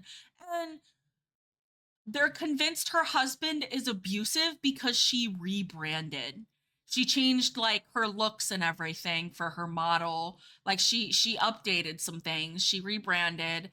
Um and they were convinced that he made her rebrand and that he's abusive. So like even if you have a boyfriend, you can apparently still have parasocial fucking weirdos. So that's why, like, in some ways, I'm kind of like, you know what? Maybe I don't want to be a big VTuber. Maybe I'm just fine with my small little cozy corner of the internet. I'm not gonna lie. Like, people are fucking weird, dude. Go touch some fucking grass. Like, goddamn. Tell me you've never seen an actual real life boob without telling me you've never seen real life boobs. Now I dare. Go touch some grass. Go to a bar. Go to a library after an after hours library club. Like something, dude. Go to church. Go to church. Like I'm not a church person. I'm not Christian, but there is something special about finding a church that isn't hypocritical and actually has a sense of community and understanding. Because like that's how you can meet people very easily is going to a church. I'm not going to lie. Like as someone with religious trauma, I wish the church that I went to was not as when I was a kid. Like the church that I used to go to when I was a kid is better now. Like it's had a change in like pastors and stuff like that. Man, that is not a song about going to church, and I think you know that. I think we both know that Take Me to Church is not a song about going to church. Or at least I'd hope you know that. Please, dear God, tell me you know that. Please, dear God. It's one thing for the elderly to think it's about going to church. You, on the other hand, ma'am. Oh, God. Please tell me. Or maybe just be a decent human being and look at the inside first. F's. No, what? No, you didn't realize it wasn't a song about going to church? Ma'am, it's about BDSM. He's literally singing about BDSM with a woman. He's literally singing about being a sub. Dinner and diatribes? That's about him getting I'm not gonna use that word. Kenji knows what I would be talking about.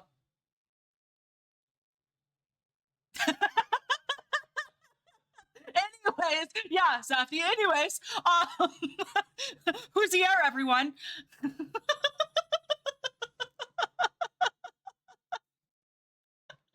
My poor innocent ears.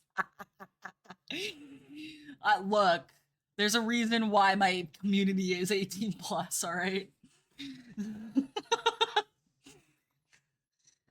I talk about weird shit and not appropriate shit. Um, but no, like the parasocial shit, like, and here's the thing. I'm going to be very clear on this. The amount of times I get red in the face just from those combos is kind of funny. Oh, Zafty. I think I don't honestly I don't think there's anything wrong with a hint of like embarrassment about those conversations. I feel like sometimes like myself included, sometimes we get a little bit too comfortable talking about certain things. Myself included, like I said. Hello, Ilmar. Welcome back. But but no, like and here's the thing, when I say parasocial, there a lot of people don't realize there's different levels of being parasocial. A lot of people use parasocial, the term parasocial, for the people who are really weird and crazy and wild and out there. But parasocial is a spectrum, and you have healthy parasocial, and then you have unhealthy parasocial at the very bottom. But it's still a spectrum. Your healthy parasocial is like, you know, you see a celebrity and you really enjoy their work and you think they're amazing and you appreciate them and you think their work is good. Um, but you know the difference between fantasy and reality. Like, it's okay to fantasize here and there, maybe getting swept off your feet by a celebrity. Um, I guess that also includes YN and CEO senpai, if you really want it to. Um, Sorry, the joke was there. I had to make it. Um, but you know the difference between fantasy and reality. You know that you're most likely never going to have a chance with a celebrity. You're never going to get swept off your feet, and that's fine. You can differentiate the two, and you don't consistently daydream about it all the time. Maybe it's once in a great while, and you're just like, oh my god, he's so hot, or holy smokes, she's sexy, she's beautiful, she's amazing, incredible. Like, I'd love to take her out to dinner and wine and dine her, like stuff like that. And then you go into this like yellow area of parasocialism, where, you know, maybe you come off as a little weird. Like, you seem like you're that weird, crazed, psycho, obsessive stalker, but you're not, and you're just a really huge fan. Like, for example, a good example would be like a lot of people who felt the way they felt about Chester Bennington from Linkin Park. My generation, we felt a very intrinsic connection, all of us did, to Chester Bennington. His music probably saved a lot of people's lives and made nights very easy, a little bit more easier than what they would have been without listening to his music, without listening to his lyrics. He was a very troubled man, and he wrote that through his songs, and people were able to connect with his songs, and they saved his life. So they saved their lives, and you know, so people would, maybe they would come up to him and they want hugs or autographs, or they'd give gifts, or they'd act really excited, very kind of hyper fixated on him. And maybe it came off to weird as others, but it wasn't it wasn't exactly harmful. There's a potential of breaking boundaries, and maybe boundaries here and there were broken, but harm wasn't an intention. And that's where you kind of get in the healthy area. It's kind of like that spectrum of healthy and unhealthy, and then you dip into the unhealthy part, where people are not able to tell the difference between fantasy and reality.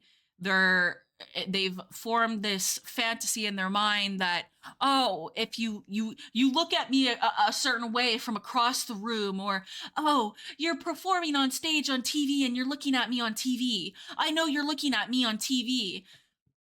There's a sea of thousands of people, honey. He's not looking at you, I promise you. And then you get the stalker behavior, you get uh the violent tendencies, that sort of behavior.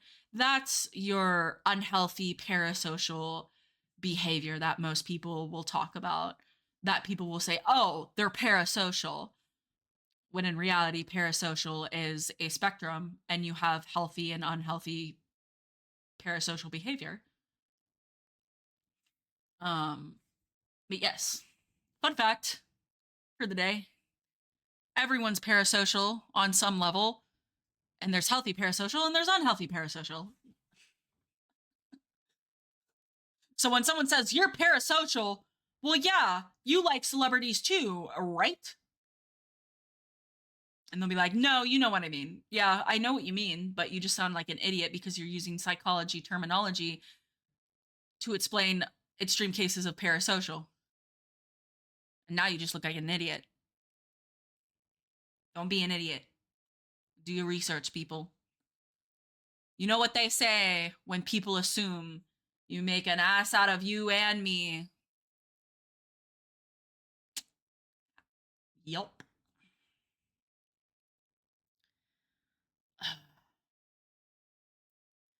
Nah. But no, honestly speaking, with my model, I'm actually kind of glad that it took so long for me to get my model. Like 2 years ago, the plan was to debut an actual model. Like I had an artist lined up.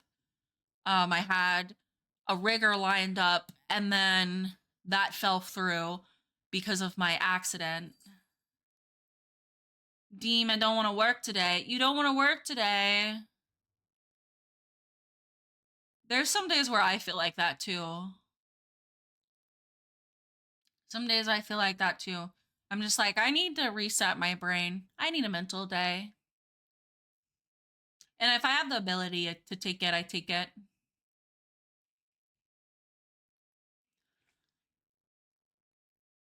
If I have the ability to take it, I take it. Um, yeah, airport life is rough sometimes. Oh, you're in an airport a lot. God damn, that is rough. Dude, I don't think airport workers get enough credit for the shit that they have to deal with during the holidays. I bet you were so happy the fucking holidays are. Oh my, security inspector, yes. I bet you are so fucking happy the holidays are over.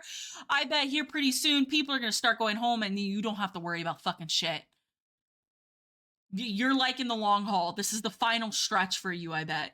People are probably starting to go home this weekend. You're probably what, gonna get slammed on Sunday for flights going back home Saturday, Sunday? God, you're probably so thankful. I have too much pressure to take the day. That's understandable. But you do gotta find time for yourself. And that's something I'm learning. Even if I can't like take a day, it's just the no, I was happy on holidays because I got 2 times the pay. Honestly, that's kind of valid. I wish I got holiday pay. I never get it because they just give me the day off on major holidays and then I don't get holiday pay. I mean, I still get paid. I get unpaid. I get paid time off on the holiday, but like I wish I could kind of work on a holiday so I could get holiday pay. That'd be nice. But I'm not, which is sad. Um, but no, like that's what I'm learning going back to therapy. Even if you can't take an entire day, find a moment for yourself. Like whether it's enjoying your favorite snack or your favorite drink, just taking like 30 minutes for yourself plus night pay. Yeah, I was gonna say in some airports, you guys probably get paid pretty decently at airports for some places. When my brother was working at an airport, he did security. They didn't really give him anything like holiday pay or night pay. Like it was just like a flat pay rate, which was kind of unfortunate for him. But yeah, he briefly worked at like an airport for security. And he was like, yeah, fuck this job. And he got a new job. He's like, nah, I'm not doing this anymore. I think he was only getting paid like $17 an hour. And then there was like no shift differential. There was no like 2 times the holiday pay or anything like that. It was like, I think it was like time and a half. I think it wasn't 2 times. I think it was like time and a half.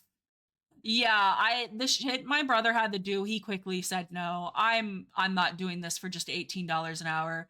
There's no fucking way I'm doing this for $18 an hour.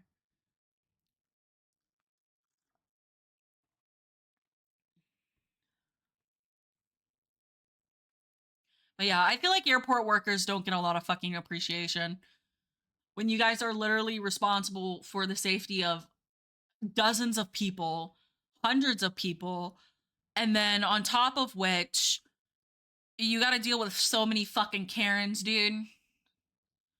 Like I'm gonna be real here. I am so glad I have a cleaning job. Like, don't get me wrong. I am thankful that I went back to school and I got a pharmacy tech degree. But at the same caveat, I'm not in any hurry, honestly, to get a pharmacy tech job because I don't want to deal with some bitch whining to me about how my insurance is supposed to pay for it. You're ringing it up wrong. My insurance is supposed to pay for it. Yeah, it's the new year. Did your insurance send out a list of medications that they no longer cover? What do you mean? My insurance used to pay for it. Okay, well, every year your insurance makes out a list of medications they may no longer cover. You should have got it in the mail before the new year. Oh, well, I threw that away. Well, your insurance no longer covers this medication. I don't know what to tell you. You pay out of pocket. Welcome to Capital America. That's going to be $687.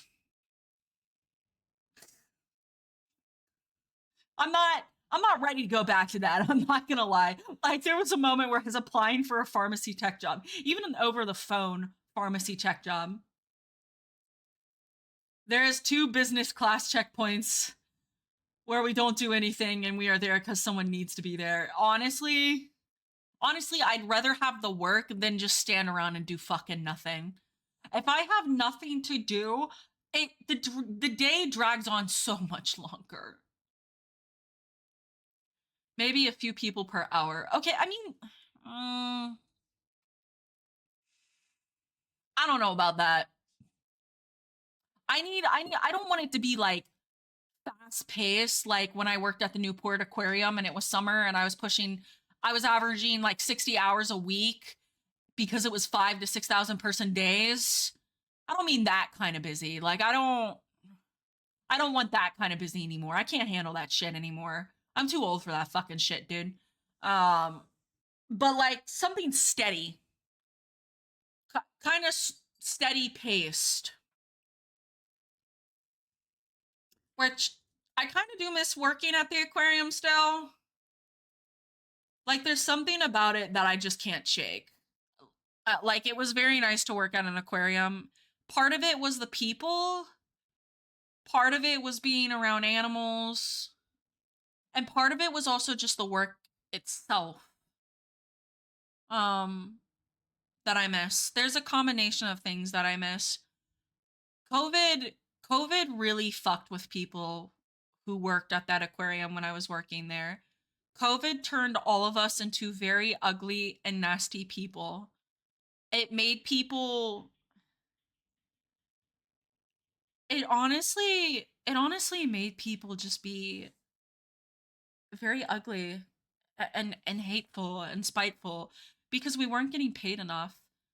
Peak COVID, I was making 10.50 an hour during peak COVID. I was making 10.50 an hour during peak COVID. Um my supervisors were making maybe $11-12 an hour, and then my managers were maybe max making 16 an hour. And we then have to deal with COVID restrictions of masks and other stuff like that. And it was a nightmare. And it just made us all into very ugly people. Like by the end of quote unquote by the end, I say quote unquote because fun fact, there's like 15 new different variants of COVID, and there has been no single media coverage on any of the 15 variants that have came out over the last 3 years now. Um but like every person who worked at the aquarium before COVID is essentially gone. There was a complete turnover of employees because it literally absolutely crushed our souls. It ruined our spirits and our souls to work there, for to be paid that little and have to deal with the shit we had to deal with. And there's a lot of times where I think about the people that I worked with there. Um and like I regret leaving the way I left. I mean, granted, I have my dignity because I wasn't going to sit there and let people literally in the management office with the door wide open, not just shit talk me as an employee, but shit talk me as a person. To talk about me as a person with the door wide open for God and everyone to hear in the management office without closing it. The audacity, the sheer audacity. And for me to walk by and hear that and then look in and everyone stop and look at me. I said, "Oh, we don't like my work ethic? We don't like me as a person?" I took off my badge, I threw it at them, and I said, "Go fuck yourselves."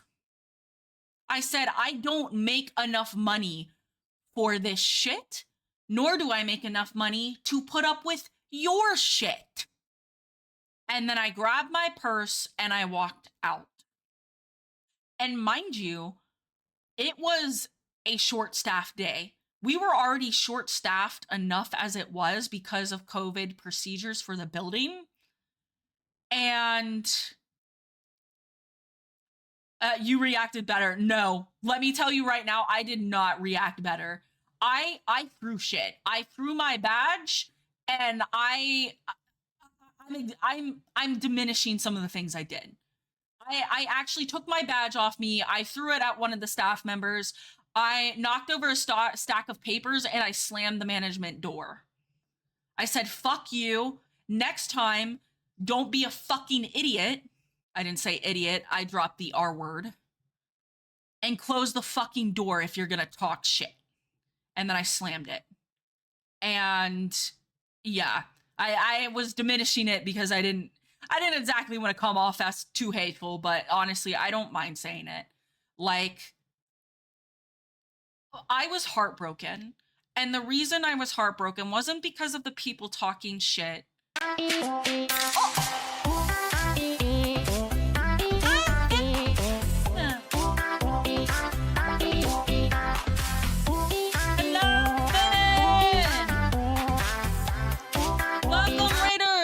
Toffee Fox. I'm a variety VTuber Kitsune. Right now we're just chilling and chatting here on stream. Wait, the music's so good. Hello, Finn. If anyone needs to leave and take a bio break, such as go to the bathroom, hydrate, stretch, or get a snack, please feel free to do so. Otherwise, welcome. Finn, how are you doing? What'd you do today on stream? Miles Across Gaming. My first stream here. Oh, hello. Thank you, Miles, for the follow. And thank you for the head cat, Pats Kinji. Thank you for streamer cat package. We are playing some Clair Obscura. Nice. I will be divulging in Clair Obscura eventually.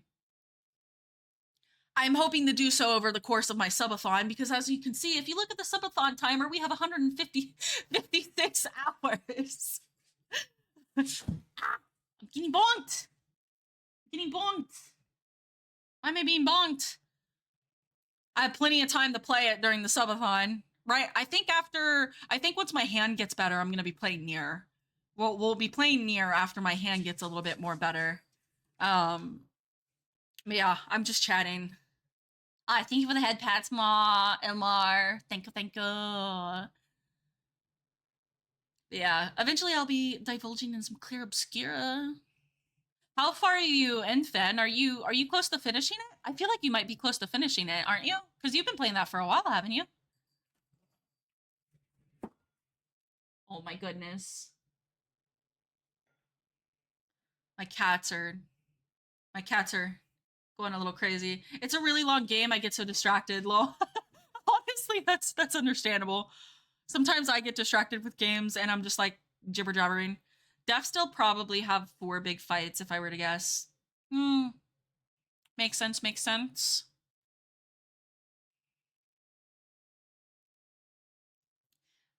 sense. No, I was just talking about like how I left one of my favorite jobs, which wasn't in a good way. I was working at an aquarium, heard people in the management office shit talking me with the door wide open for God and everyone to hear, and I crashed out a little bit and then walked out. And I was like, yeah, I quit. You don't like me as an employee? You don't like me as a person? Fine. Fuck you. I quit. Good luck with that. And that was during peak COVID when they were short staffed. And then after I left for the day, there was only 3 people in total for all of guest services. Okay. That's how we gotta. You wanna play ball? Let's play ball. There was one person that told me that one torch that he had was only a flashlight, even though I saw on X-ray that it was a 100% taser. Jesus. I get written up for being late to a shift. I was standing outside in the winter for an hour waiting for someone to open the door. Yo, Miles, that is wild. Nah, I would have went to HR over that shit. I would have been like, bro, there is cameras pointing out that front door. I damn well know there probably is. I was standing out there for an hour and no one opened the door. That is wild. Nah, I say I crashed out, and I actually legitimately crashed out. I took my badge off, I threw it at one of the supervisors, knocked over a stack of papers, and said, F you, next time don't be an effing idiot, and close the door if you're gonna talk shit about someone. And then I slammed the manager door off, the door to the office, and then walked out. I was like, yeah, you wanna play ball? Let's play ball, buddy. So the manager said right up, and I said nope, turned around and left. My manager was sitting at the cameras on his phone. That is wild. Oh, look at my majestic boy. Look at him. Look at him. Look at him. He's so floofy. He's so majestic. My handsome man. Hi, Bubby. He's surveying his kingdom. Bubby. Hi, Bubby. My handsome man. I would die for that cat, dude. I would die for him. I would jump into a burning building to pull him out. Look at him, so floofy, so majestic. But I promised if you looked him in the eyes, you would realize that there's not a single brain cell or thought that goes back behind that skull of his.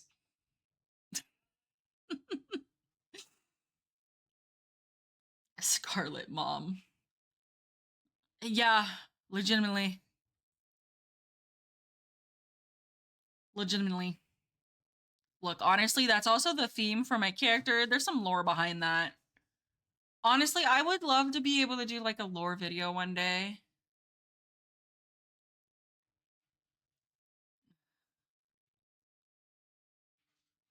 And then he was really sorry and told that he didn't know that it was, and we just took it. That is insane.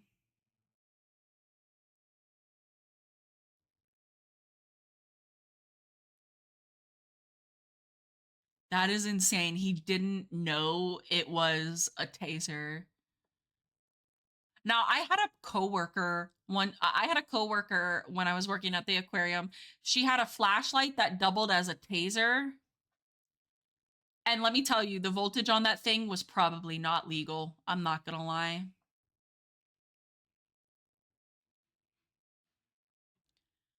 But yeah, she was an older woman and she would always walk to the aquarium. She was like across the river and she would walk across the bridge.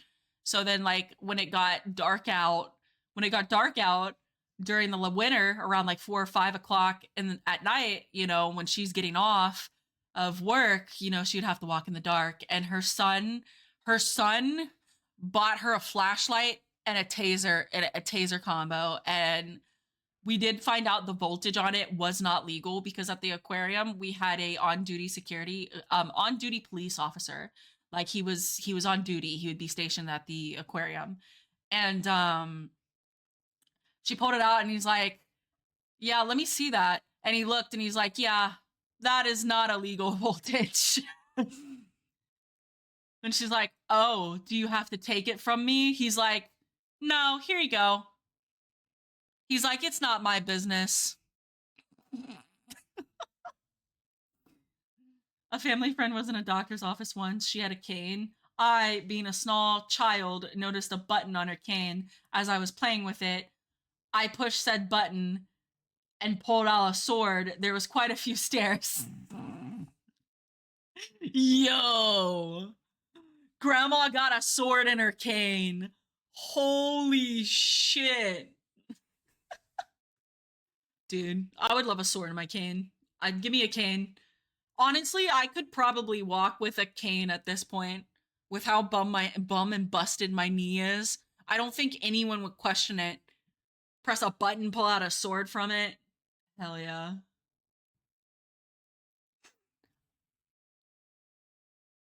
I want to say that maybe those aren't legal in some states. Very potentially not legal in some states. Oh my gosh.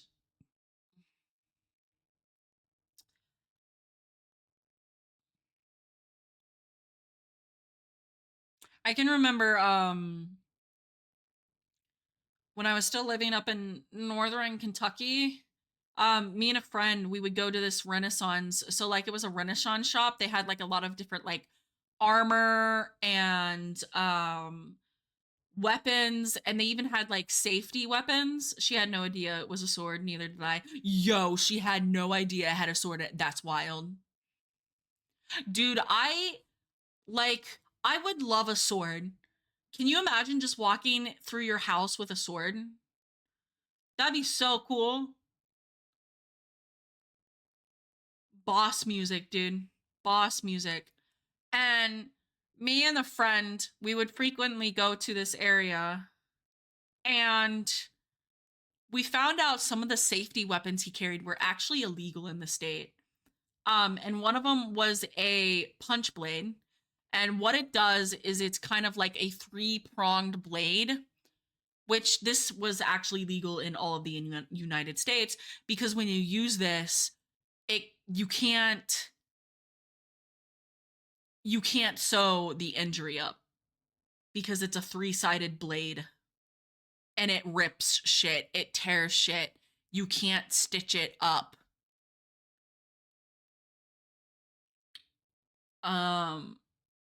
And when I learned that, I was like, okay, well, what other shit has he sold that is not legal?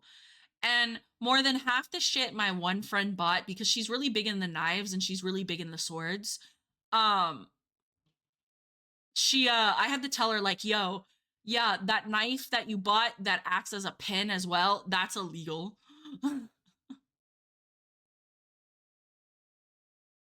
To be fair, this type of thing is mostly superfluous. Getting stabbed sucks anyways. Yeah, yeah, I would imagine. I've never been stabbed, surprisingly. I've never been stabbed. Out of every instance or incident or accident I've ever had, I've not once been stabbed. Not even by my own doing. I've cut myself several times on kitchen knives. Yeah, they're patches. I've cut myself on kitchen knives many a times, but I've never been stabbed. Which I guess I can be really thankful for. I've never been shot or stabbed, which I'm kind of thankful for. I've cut my finger on kitchen knives. I've tripped over. I've tripped over shit and busted my knees and my ankles. I've, gotten a concussion here and there.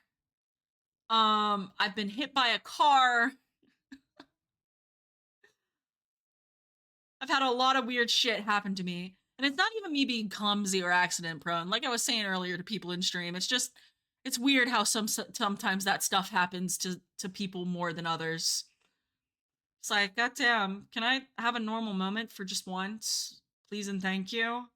Can I not hurt myself?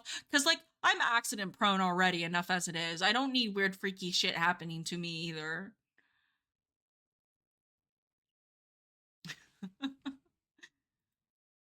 I don't need weird, freaky shit happening to me already either. Sir, I know you're very fluffy and you can't. Sir, that's not appropriate. Sir. Oh my god. He does not have manners. Actually, I think he's grooming his tummy. Yeah, that's his tummy fur.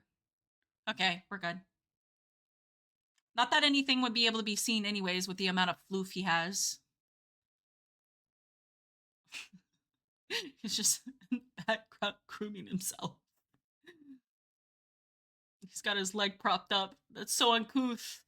It's uncouth, mister. It's uncouth. Mister.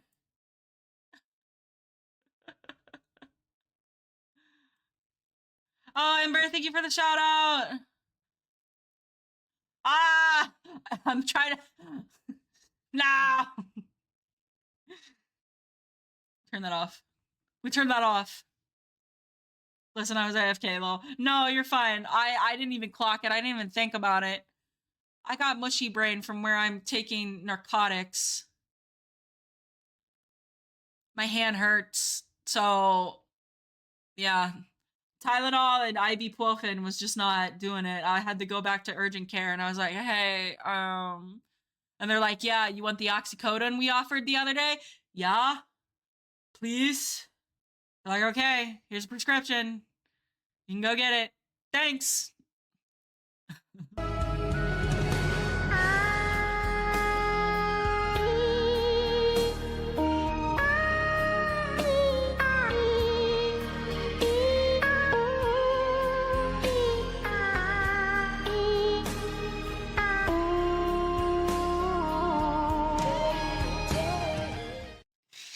Oh my god. Are you gonna do that every time I have scuff, Ember? I'm being abused by my own chat. I can't have that. Oh. That's right. You get hives, don't you? Nova? You get hives. I think. Fun fact, I know Nova in real life. No, confusion. Oh. Oh, you get disorientation. Oh, you get disoriented. Yeah, I get brain fog. Like I do get confused, but it's not like to a bad point. My brain is just kind of mushy. It's like I'm in a fog.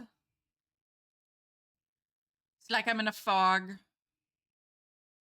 They only gave me like 7 pills. They only give me like 7 pills. And I'm like holding on to them for dear life, like just in case my hand keeps hurting. Like I did take one today, and I've been using Tylenol and ibuprofen for the rest of the day. Like I took one earlier this morning around like 7 o'clock. And then I slept almost all day. That's right, Ember. We did meet in person finally. However, you are not in. Nova is in a different type of club. She unless you're talking about the oxycodone, she is in the club of knowing me for how many years it has been? Has it been 20 plus years? Yeah, Nova and me have known each other in real life for 20 plus years. Yeah.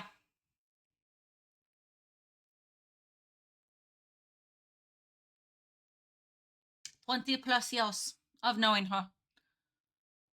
Having her as a next door neighbor for 5 years. It feels like less than that, but honestly, when I think about it, when I think about the timeline of events of my life, I think we were only neighbors for like 5 years. It's kind of weird. I think there's not a lot of people in the world that can say, oh, yeah, my best friend was my next door neighbor. And then we continued to be friends. And here we are, 20 plus years later. Ember, can you imagine dealing with me for 20 years? You may have to. I can. Oh, Miles, that's right. You're friends with Finn. You're all IRL friends with Finn, aren't you?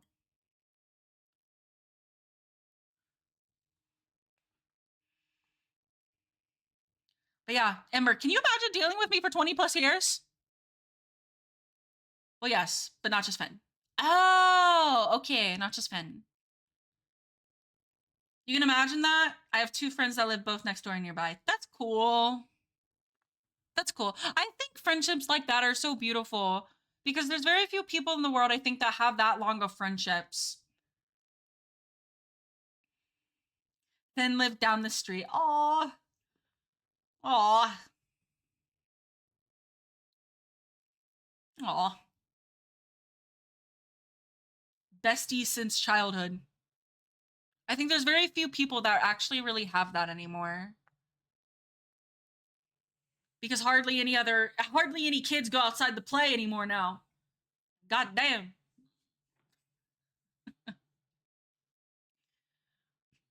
Well, Ember, I'm glad you can picture 20 years of friendship with me.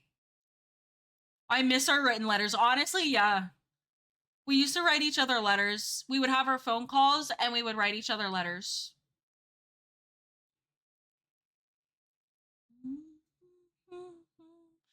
We'd write each other letters. I don't know. Maybe we should.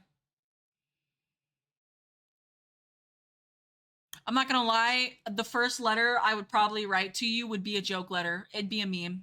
I'd just write in the middle of the paper, "You're a bitch," and then mail it off.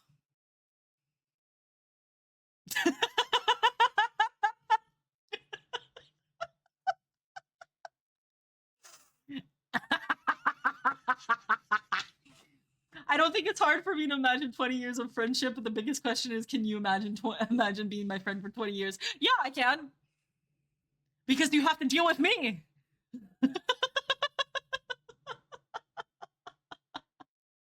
You have to deal with me. What do you mean? I can imagine it crystal clear. It's like I'm looking in water. The clearest water on the entire planet. Dear bitch, you're a bitch. Oh my god. Listen, if I ever get tired of your bullshit, I can just call Okami. Hey, Ember, here's the thing. There's only one person in this world who can stop me, and yes, it's Okami, but he cannot stop me until he gives me his last name. So therefore, no one's gonna fucking stop me till I get that man's last name. That's how that fucking works. So if you want to expedite that, you better you better tell him. Well, one of my friends from America sent me a gift. It was a box that you open, and inside there's a middle finger. Nice. You're an ordained minister. You can make it happen. we get you, Mystic and Hikori to host a shotgun wedding, and you ordain it.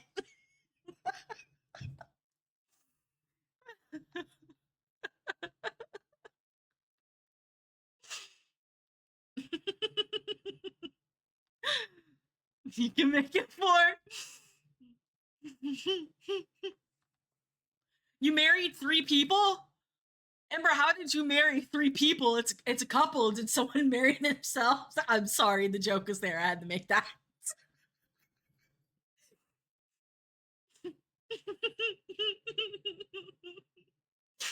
I'm sorry. I had to make it.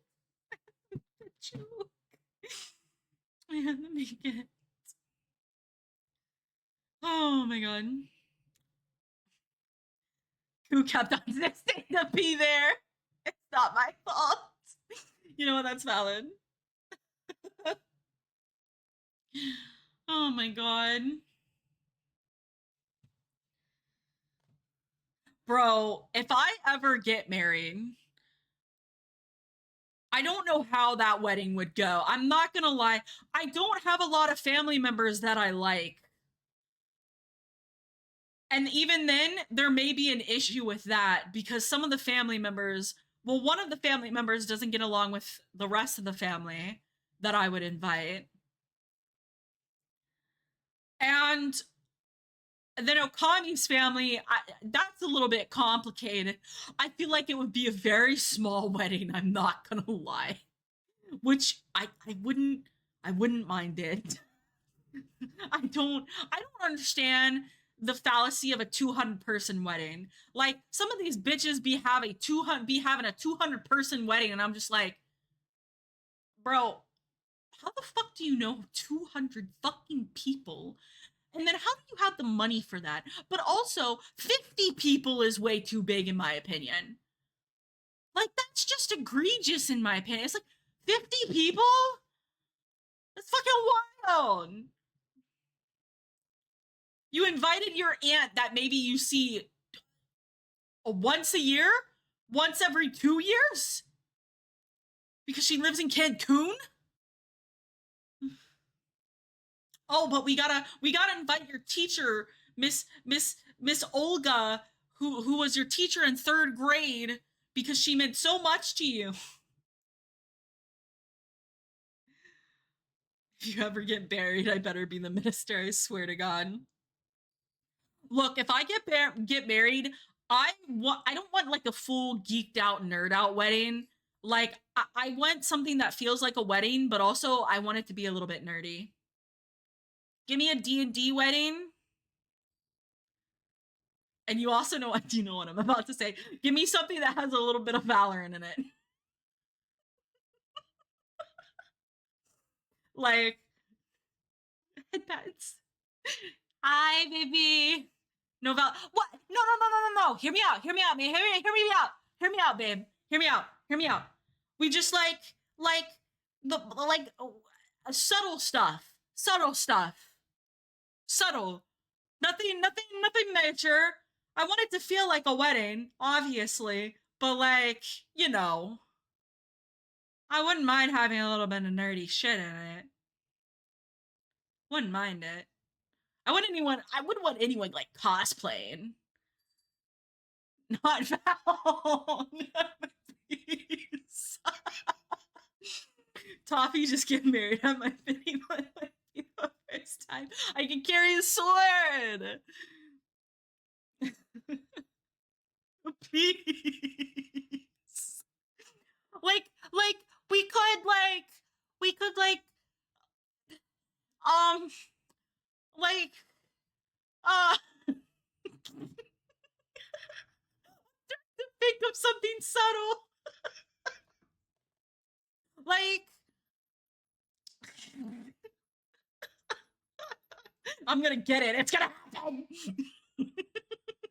It can be subtle. I've seen people actually do Valorant themed stuff, and they're very subtle. Like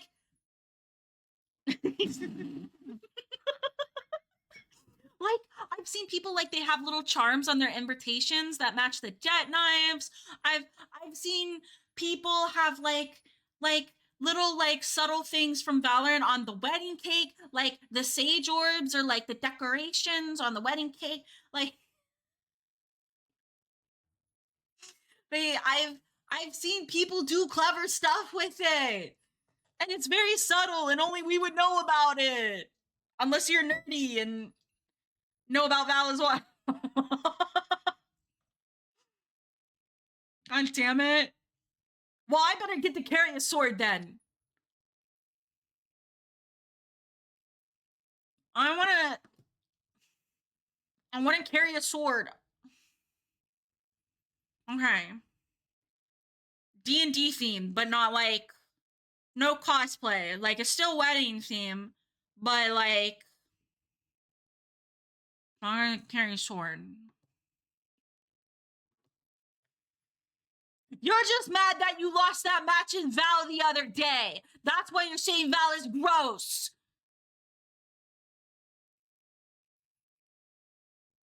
I knew it. You're being biased.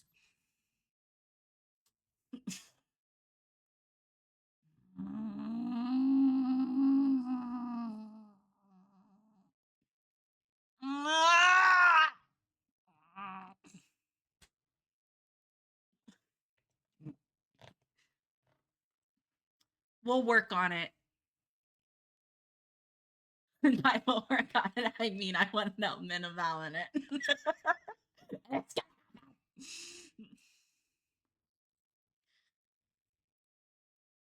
I don't care what I gotta do.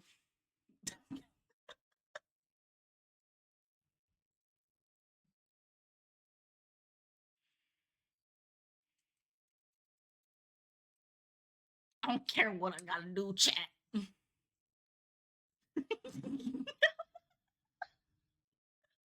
Look, we can both have a combination. And well, you wouldn't even notice it. You wouldn't even notice it.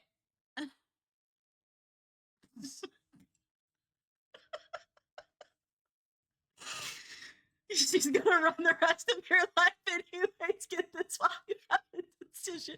Look, no, it's compromise. It's compromise. If he wanted something in it, I would let him have it. Long as I get Valorant. Long as I get Valorant. Yes, I'm aware you've been married.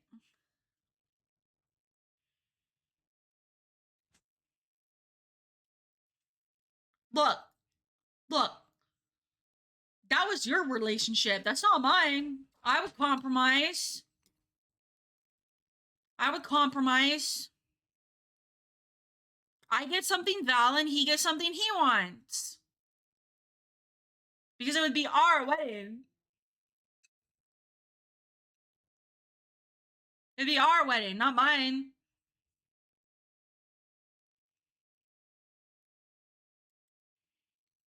I just want Val. Like, just give me one thing, Val. And it can be very subtle. And only I could know about it. You know what? Yeah, that's what's gonna happen. That's what's gonna happen. I will put like I'll put the jet knives as a bouquet charm on my bouquet. There's my Val thing. Long as I get that, I don't care. It can be in the photos. It puts it in the photos.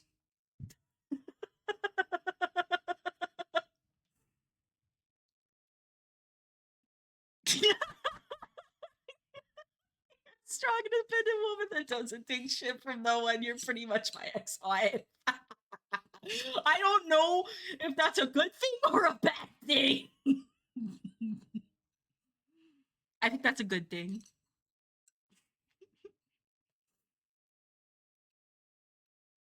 It's a good thing. But no, long as I get to carry a sword, I don't care. Give me a fucking sword. Bio got married at a castle. Her wedding was beautiful too, by the way. Bio Nova, she got married at a castle. I was her maid of honor, and it was beautiful. Her dress was really pretty too. She made her veil into a cape. She turned it into a cape with a hood, which is so pretty. It was really pretty.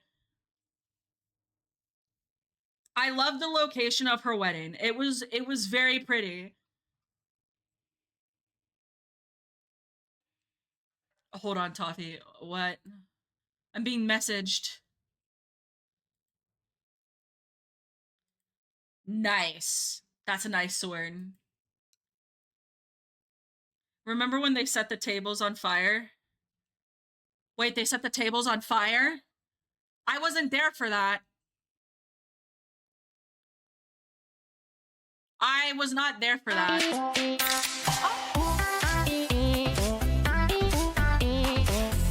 Welcome, Raiders! Yukishima Fox, thank you for the raid. Windshield Frostbite, thank you for the follow. Welcome, Raiders. Akuma Gamer, thank you for the first time shot. Thank you for the raid, Yukishima Fox. Welcome, Raiders. I am the Toffee Fox. I am a variety VTuber. Kitsune. Right now we're just doing a just chatting and chill stream with a cat cam. The baby is sleeping right now. But he is adorable. He is fluffy. Yuki, what did you do today? How was stream? Cat cam. Oh, you guys played Dead by Daylight. Nice. Did you win some games? Did you get some W's in?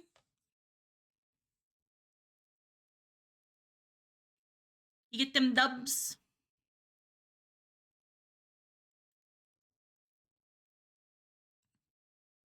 Yay, we got some wins. That's what I like to hear. Nice, nice.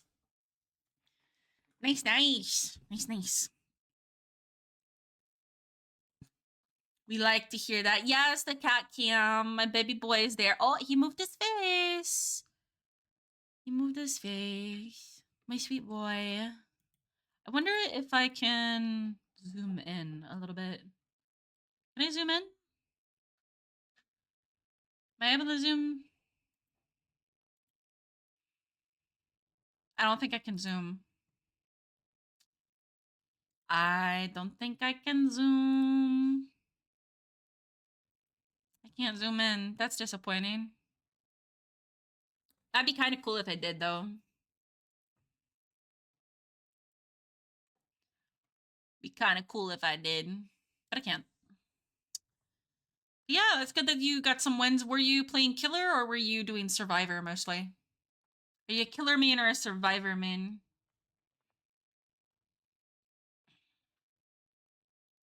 BRB. Okay, Ember.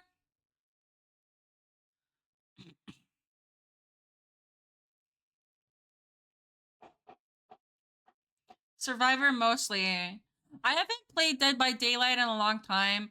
Part of it is like the stuff that they had with the AI scandal, and then the stuff they did to the Dead by Daylight actor, and then just some like overall game choices. I've just not been really happy with it lately, so I haven't really touched it. I thought about picking it up again because I do kind of miss it. I do kind of miss it, not gonna lie. Okami! Why am I getting a collar? It works. Yes, it does work. It does work. I just started it a few months ago. I'm still a newbie. Honestly, I just suck at the game. I'm not gonna lie. I just suck at the game. I just suck at it.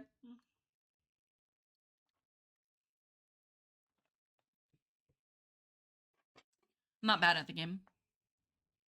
I didn't know you played Dead by Daylight, Okami. Interesting. I didn't know that. Interesting. That's another game we can play together. We don't always have to play Valorant then. Everyone's in a blue mood. Moon. Yeah. But no. Hold on. Willow! Child! Stop it! Meow! To you too! Come here!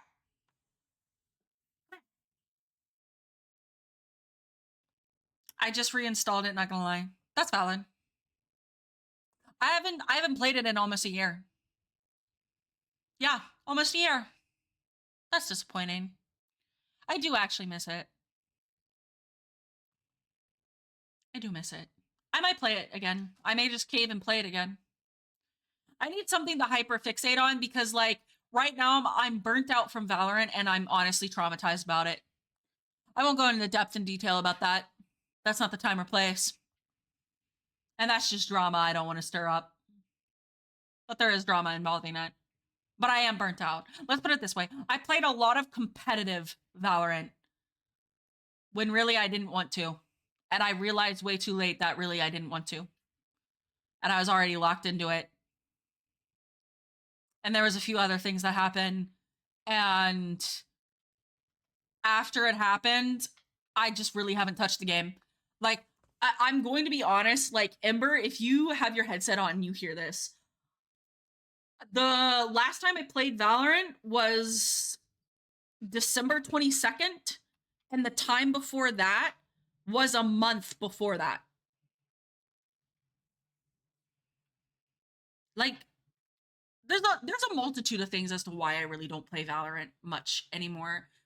One of it was personal reasons. One of it was personal reasons because I need time.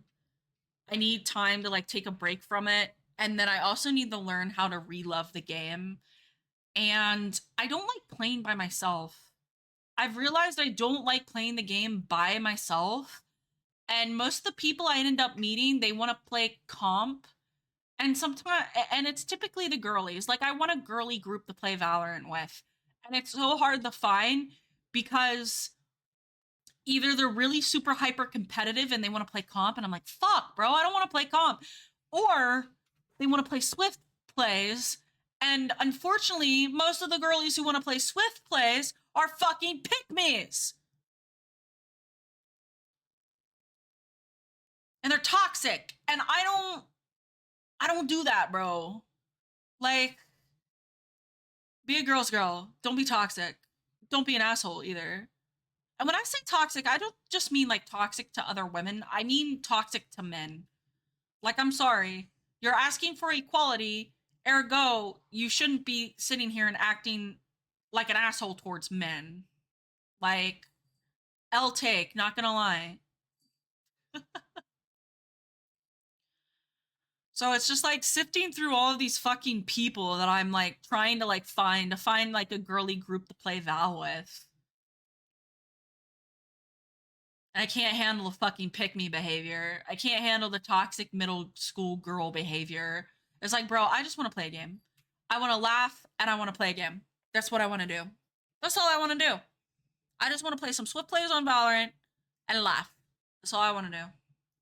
I don't care if we're good. I mean, I'm somewhat competitive, even on a Swift play, but I don't want to be grinding comp. I don't want to grind comp 24 fucking 7. So yeah, we're taking a break. We're gonna relearn. We're gonna eventually relearn to love the game. Maybe Dead by Daylight is the game I'm gonna hyperfixate on. Also, Raiders, if you're still in here, please, please, please stay hydrated. Go hydrate yourselves. Go take a bathroom break. Go get a snack. Stretch. Do what you need to do. Don't feel obligated to stay in my stream. If you do stay, I will greatly appreciate it and will love you for it. But do not feel like you're required to stay. Take care of yourselves. You are important, and your health matters. Streaming is very taxing mentally and emotionally. I would know because I'm actually an introvert. No. I've never really played. Speaking of Dead by Daylight, I've never really played killer. I'm not a good killer, man. And like, let me be honest here. When a survivors, they're like sharks, bro. They can smell fresh blood in the water. They smell it and they take advantage of it. And they bully the fuck out of you, dude. They bully the fuck out of you for it. And I'm just like, you know what? I'll just stay a survivor. I'll stay being a shitty survivor in the game. That's what I'll do.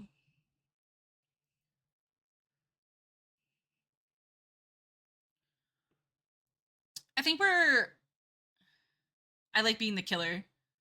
I think, well, of course you would. You like horror stuff more than I do. Like, it took forever for people to get me to even play Dead by Daylight. Like, my main friends who played it at the time, they were like, it's not scary, I promise. I'm like, what do you mean it's not scary? There's 4 people trying to activate generators while being stalked and hunted by a killer who shoves a fucking hook through your goddamn shoulder. What do you mean it's not scary? And they're like, trust us.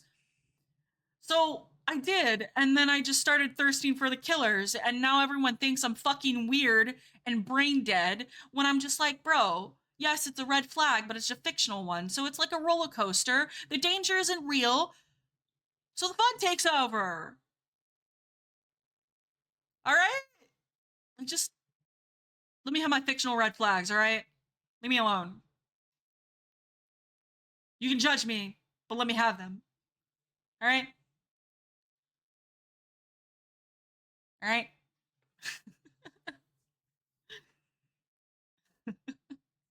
Let me have my fictional red flag men and women. Men and women. We don't discriminate here. Hot guys, hot girls, hot demons. We go for those too. We go for those too. Oh my god. I finally finished this bowl of noodles and my tummy is burning. I have the indigestion. I'm like sitting here secretly like munching on Tums in between talking to you guys.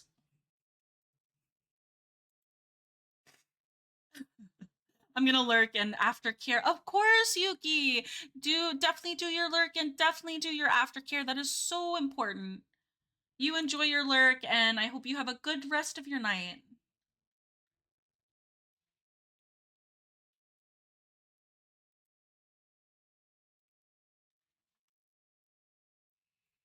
For anyone else who needs to do aftercare, please do so. Do not feel obligated to stay here. You are more than welcome to stay here. Yuki, I will take care of your community as best as I possibly can and keep them entertained if they do decide to stay here.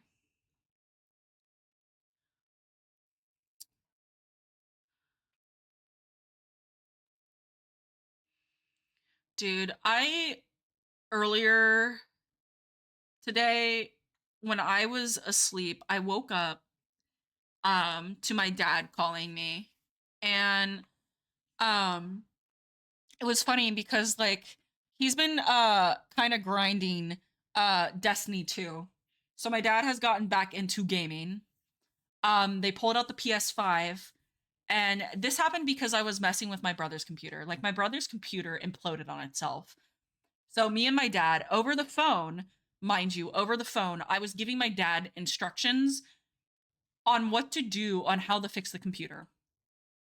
And we got it to where the computer works.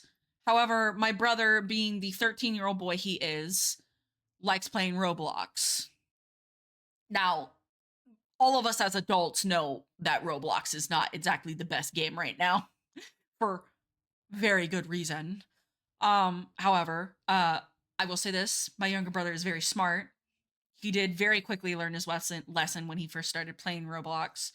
Rules have been put in place.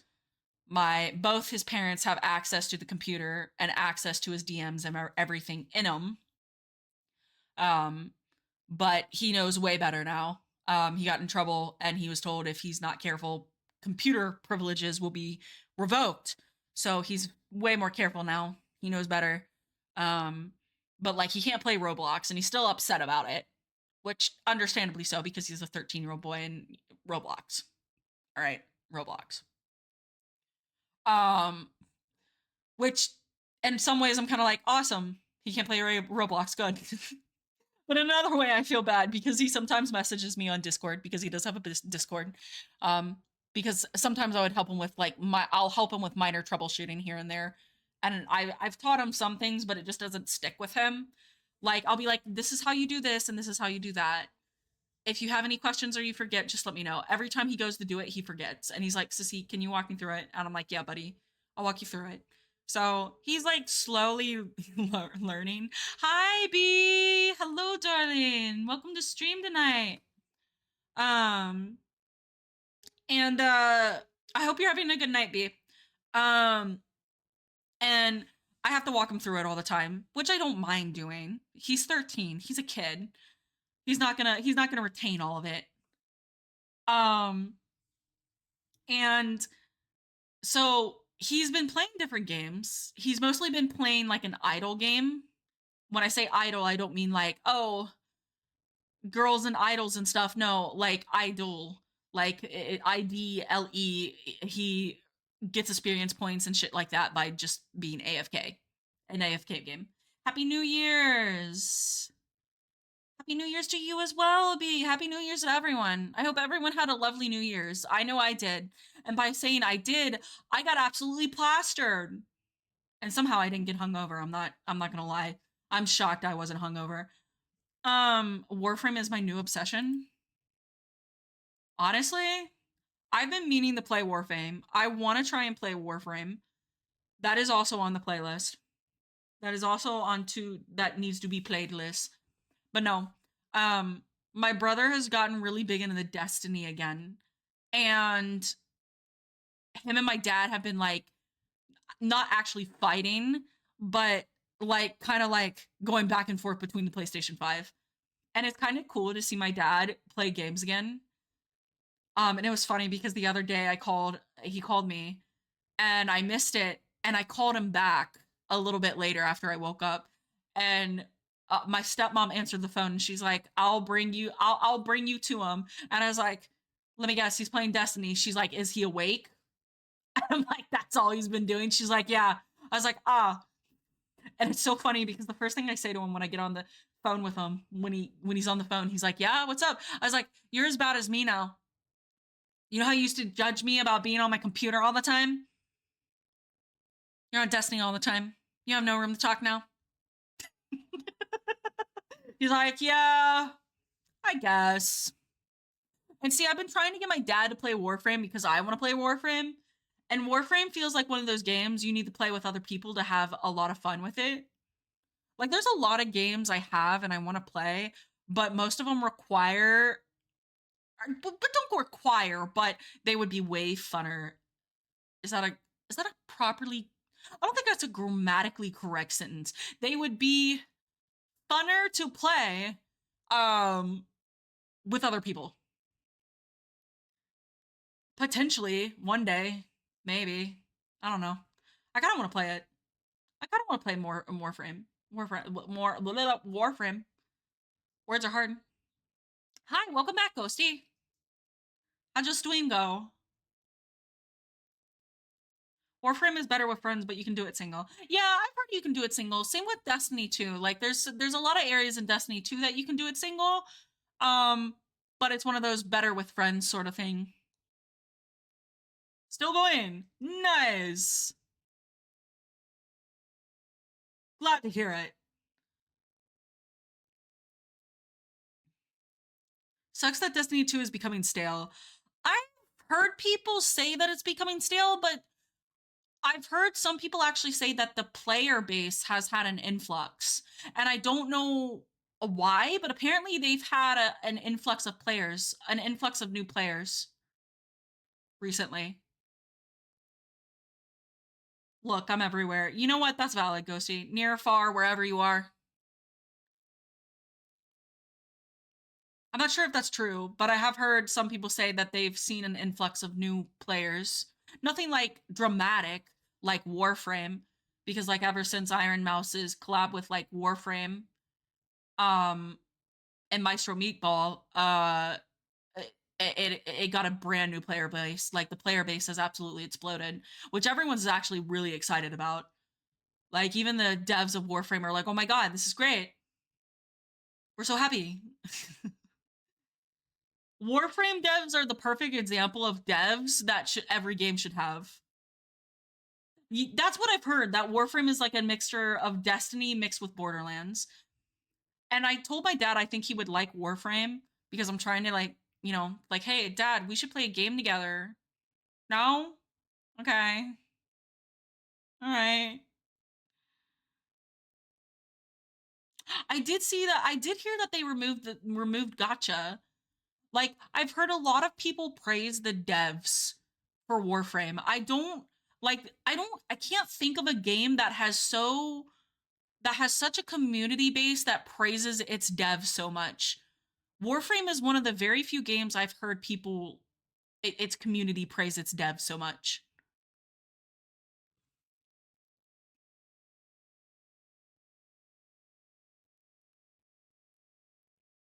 Like anytime I ask about the devs in Warframe, people just absolutely fucking praise them. I was like, "Damn. Try being like Warframe." Because the devs is 10 times than Bungie. Yeah, that's valid. I've heard a lot of bad shit about Bungie. Like my dad just like getting back into it, he started a new account and everything on it. And he's like, "There's some things obviously that I don't like."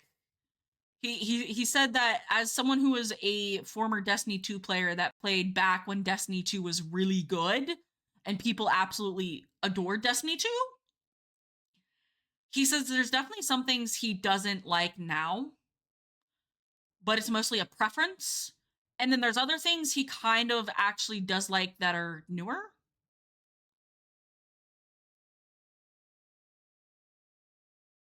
Literally fired the same people who showed his car like 2 days later. That's wild.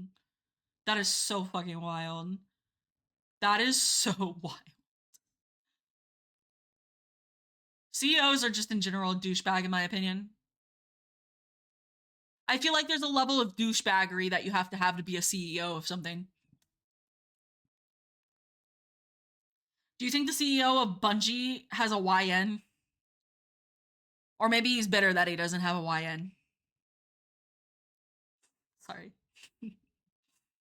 I'm tripping on the YN jokes right now. I'm on YN talk so fucking hard, dude.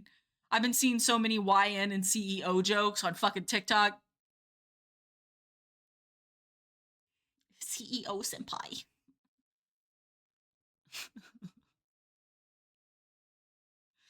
Such an overused writing trope. But no, I feel like you have to have a level of douchebaggery to be a CEO of anything. And then some people just have way too much douchebaggery. It sounds like the CEO of Bungie is one of them.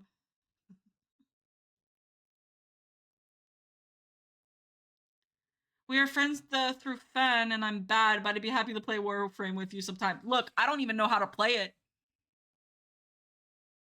I don't even know how to play it. I'd be down.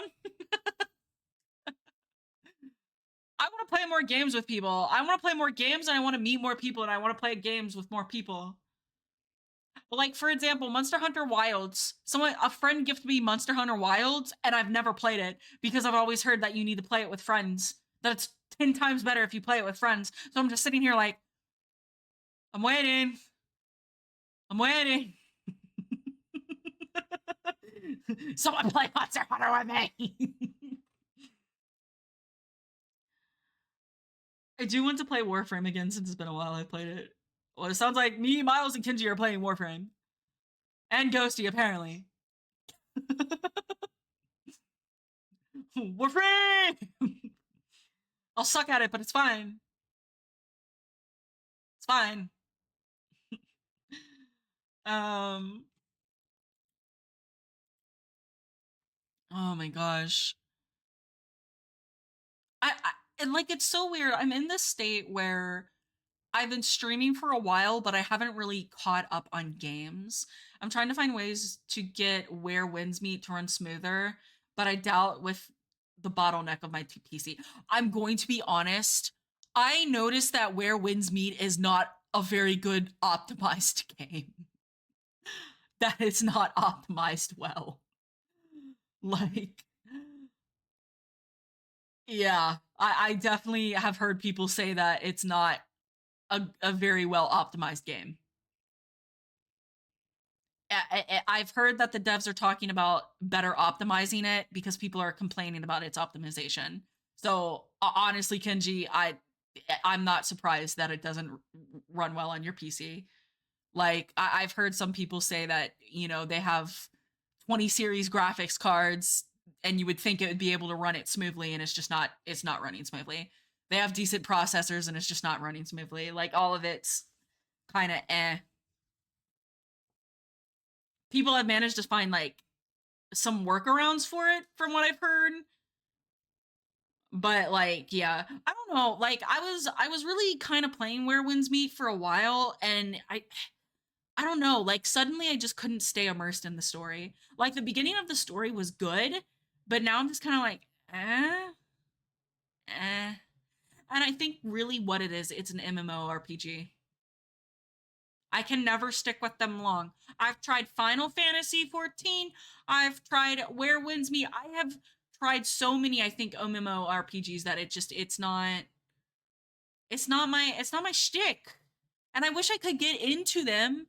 Like legitimately, I really do. But I just don't my brain. How about Guild Wars 2? I've heard of Guild Wars 2, but it just never seemed interesting. Like if an MMORPG seems interesting, I'll try it, but it never fails. I'm just like, eh. Like I'll get into it at first decently. I'll like the beginning of the story, and then it's just like, I can't do it. I can't. Which is sad. It's just not my cup of tea, I guess. Which is kind of disappointing. But I'm like in this weird stage where I'm like trying to catch up with games. because there's so many good titles out there since the last time I played video games. Oh, she's lagging. My model was lagging. I apologize. Um, there's so many good titles and series that have came out since I stopped playing video games. And mind you, I stopped playing video games when I was around 13, 14 years old because back in those days, it was weird for a girl to play video games. Where I lived in small town bumfuck middle of nowhere with my dad, I was made fun of for playing video games. I was called weird for wanting to play video games. Like when guys found out that I played video games, at first they thought it was kind of cool. Um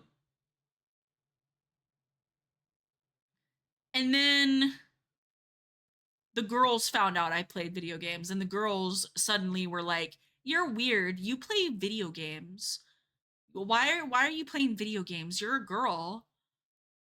You're being weird. You're just trying to get guys' attention." And then, of course, all the guys were like, "Yeah, the girls are right. You're just trying to get our attention. You don't actually play video games. You're weird for playing video games. Go do girl stuff." So I just stopped playing video games because I didn't want to get picked on anymore. So I missed out on a lot, unfortunately. So now I gotta play catch up. And now it's cool for girls to play video games. Now it's cool for everyone to like anime. The shit I used to like and people said I was weird for is cool now. And let me tell you right now, I am offended by that. Like, I couldn't be goth. It's just people doing the trend. Honestly, yeah. Like, some people are just doing it for the trend. Some people are just doing it for the tourism, quote unquote tourism, tourist, whatever you want to call it. Other people, they're just like realizing, oh, this is stuff I really wanted to do when I was a kid, but I didn't do it because I didn't want to be called weird. Like I have actually ran into some girls I went to school with who they actually play video games now. Um they don't play them as intensely as what I do, but like, you know, they acknowledge they're like, yeah, we wanted to do it, but we also wanted to fit in and we didn't want to be bullied. So like some of it is I think some people are trying to play catch up in interests and they kind of feel touristy because they have that mentality of trying to fit in. They have that mentality of like following the pack, following the herd, whatever idiom you want to use. And they kind of come off as being touristy when in reality they're trying to backtrack and go and do things that they wanted to do when they were younger, but they knew they would be bullied and judged for. And I'm kind of like in that same boat where like I'm trying to play catch up with everything. So I'm not like deep diving into the lore of like certain games. So sometimes I don't know stuff and I'll say I like something and then I've had some people be like, "Oh, you're a tourist." No, I just have ADHD and I'm trying to catch up on fucking 13 years of not playing video games.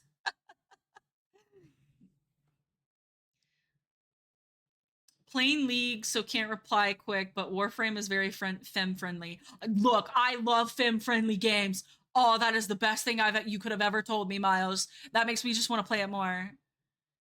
But people can change their mind. But like Taurus, them Taurians, cool people. Hi, Aspen.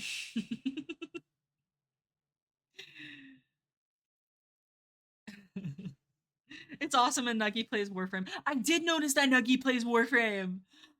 Like, there's a lot of people I know that play Warframe, and I'm just like, oh my god. Wait, hold on. Did someone just say Warframe is fem friendly? Almeo. Look, if it's fem friendly, I'm down. Okay, maybe pockets are. Look, look. Here's the thing. There's gonna be sexism everywhere. I'm not gonna lie. Not just towards women, but towards men. Like, I'm gonna be honest here. The last time I played Valorant, I saw sexism. But let me preference this to you guys. Let me preference this. Look at my eyes. Look at my pupils. Oh, I'm making the sticky note big. Look at my pupils.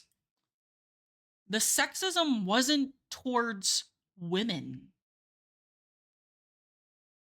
I'm not gonna lie. There was still sexism, and it's still bad. But the sexism towards men in Swift plays on Valorant has increased. It's like the women are just like, you know what? If they're gonna be sexist, I'm gonna be sexist. I think that's the mentality women are starting to go for with Valorant. They're just like, you know what? If they're gonna be sexist, I'll be sexist. Like what the fuck is going on, dude? I wouldn't say flat out any MMO right now. Yeah. Warframe, I would say, in my experience, is that it's friendly and very helpful. I do plan to start again. Like being trolls? No, just flat out sexist, Nova. Like, to the point where they start it first. Like, they start it first. Like, the women are evolving and they're like, you know what? We're tired of the sexism, so we're gonna throw it right back. And it's just like, oh no. The female Valorant community has fucking had it, I think, at this point, especially in Swift plays. They're like, oh, we're gonna Uno reverse this shit. Yeah. Literally, the world is on defense. Like, the last time I was in a Swift play, so what we're doing, yap time? Yes, we're doing yap time. My hand is still recovering. I went ahead and scheduled an appointment with my doctor on Monday, um, because I'm worried about some deep tearing in my hand. I'm worried that some ligaments and shit has been torn in my hand, because sometimes my fingers are tingling and they're going numb. I told you not to go that hard. Look, I made no promises. but but yeah, like, I just want to double check and make sure everything's fine with my hand, because I did go to urgent care and they were like, yeah, like, it's a pretty clean cut. We don't think anything was too damaged. But at this point, I'm kind of worried something was. So I'm going to go to my regular doctor. Well, not my regular doctor. I scheduled an appointment with a not just my regular doctor, but with an orthopedic doctor. That is a little bit far out though, but in the meantime, I'm going to my regular doctor to see about getting some scans done. Um but yeah. Because yeah, it was almost down to the bone. And they're like, "Yeah, we're going to stitch that up." It's like, "Great. Sounds amazing." Uh so yeah. I go to the doctor on Monday. I'm going to get more in-depth scans. Um, it is healing. It's not infected from what I can see. I'm not seeing any like major swelling or redness or pus, and I'm not having any fevers or anything like that. Um, Nor am I feeling sick or anything. They already went ahead and put me on antibiotics anyways. Like, not only am I on pain pills, I'm on antibiotics, and then they also give me a tetanus shot. So I don't think it's infected, frankly. I think I just have some very deep tissue damage and maybe something is torn. I hope to God nothing is torn, because if something is torn, 9 times out of 10, it's in my hand. So they're going to have to do surgery on it. I guarantee it. I really don't want surgery on my hand, because then I wouldn't be streaming, like, at all.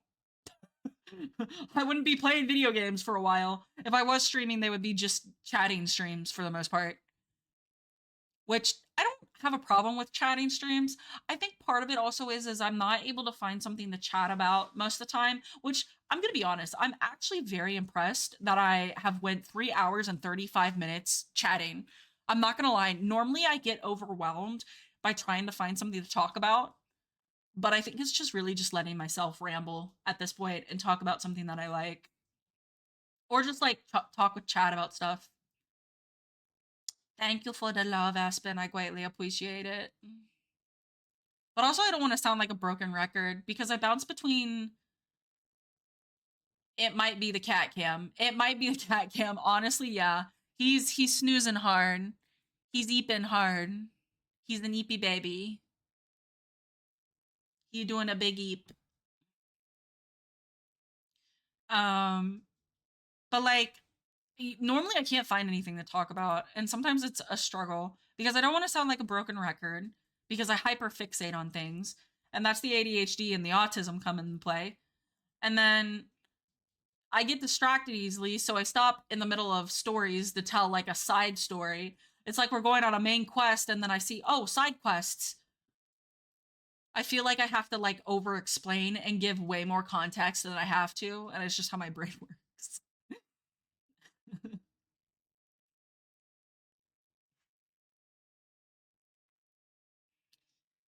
But yeah, like you said, Espen, the world is on defense. The women on Valorant are evolving. We're like, you know what? Let's give you all a taste of your own medicine. Let's see how you like it. Let's see how you like it.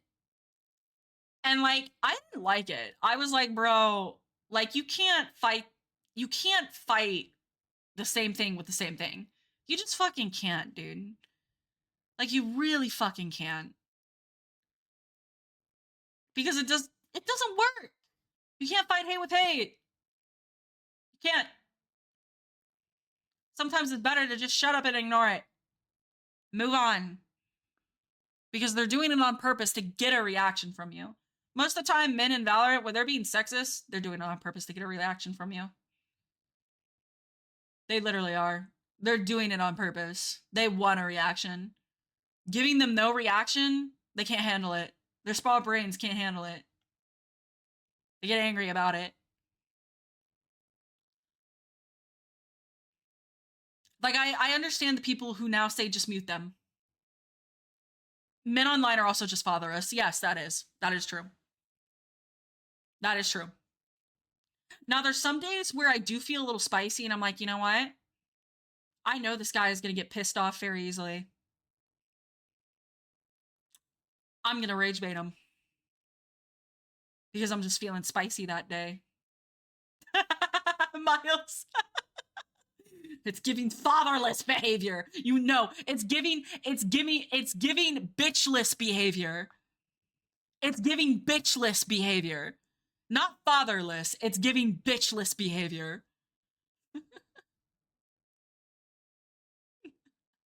What do you mean I'm fatherless? My dad is in my life and playing games. Look, I wish my dad would play games with me. I was like, Dad, can we play Destiny together? Can you teach me how to play Destiny again? And he's like, yeah, maybe sometime. Nothing. It's like, okay, Papa. God damn it. Just want to play games. He's grinding it hard. He's grinding Destiny so hard. Or playing Destiny 2 helps it. Well, that's what he's doing, Espen. He wakes up and he plays Destiny 2, eats, and then sleeps. I'm like, Dad, you're already playing it. You do realize we can crossplay. He's like, yeah, I know. And I was like, Dad, I'm asking, do you want to play video games with me? I'm just sitting here like, Papa, I'll buy you a headset. I will buy you a headset. We can play together. Please. Nah. My dad's a lone wolf. He likes playing by himself. It's okay. You can call me Dad instead. Papa. Pop. Papa Fox is a man who. Papa Fox is a lone wolf when it comes to hobbies and interests. However, Papa Fox does very much love and care about me. I will not deny that. The amount of times I've been sick and I've needed medicine, or I've needed to run to the grocery store, or I'm just having a bad day. Like, for example, last week, um, last week was really rough. Like Monday, I'm gonna be honest, I'm gonna be a little bit vulnerable here. Monday, I had to actually create a safety plan with my therapist. I was having thoughts I haven't had in 3 years, 4 years. Like it was bad. It was bad. Like it was one of those where I was like contemplating, like, if I open up about this, am I gonna go on a grippy sock vacation? Like it was me sitting here thinking, do I need a grippy sock vacation? Like, is that something that's gonna happen? And thankfully it didn't. She's like, I don't think you need a grippy sock vacation. I think you're really in your feelings because of your mom. And I think we need to update your safety plan. And I think you need to take care of your mental health. She's like, I think you're at a very low point, but I don't think it requires a grippy sock vacation. But just in case, let's update your safety plan. And I had to sign waivers and everything. Um, like, yeah, I had to sign waivers and everything. Like, I'm pretty sure she decided. Honestly, I think I probably qualified for a grippy sock vacation, but she decided to do outpatient because after that day, we scheduled for me to see her literally not even 4 days later. So on Monday, the 22nd, was when I had my really bad day in December. And then literally on the 26th, the day before my debut, she, I had to talk to her again. And I talked to her again on Wednesday. And then I have an appointment with her on Tuesday. Like, I'm I'm kind of glad I didn't have to go to inpatient. I'm very glad if it is technically a quote unquote vacation, it's outpatient.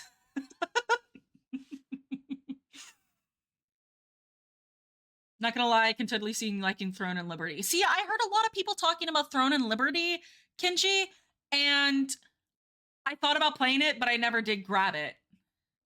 Do we all call Espen VT Papa now? Yeah. Thank you for the hugs, Bio. I'm doing a lot better now. Like, admittedly, like I will be honest with you guys, my thought process has improved drastically over the last like week or so. It was just a really bad low point that I had for the first time in a very long time.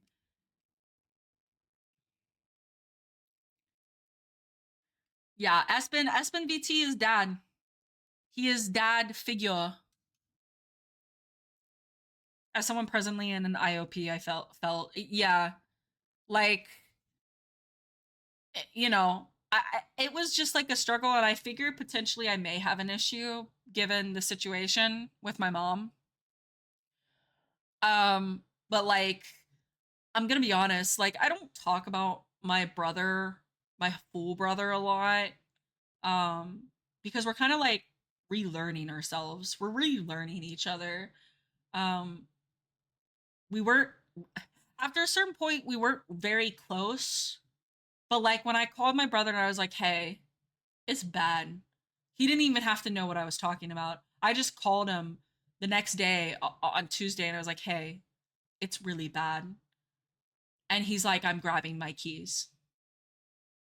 He's like, "I'm grabbing my keys." He drove like 45 minutes to come and see me. Um which was very helpful. Like you know, I don't want to say like I'm thankful for my mom dying, but like our mom dying has facilitated me and him having a relationship again.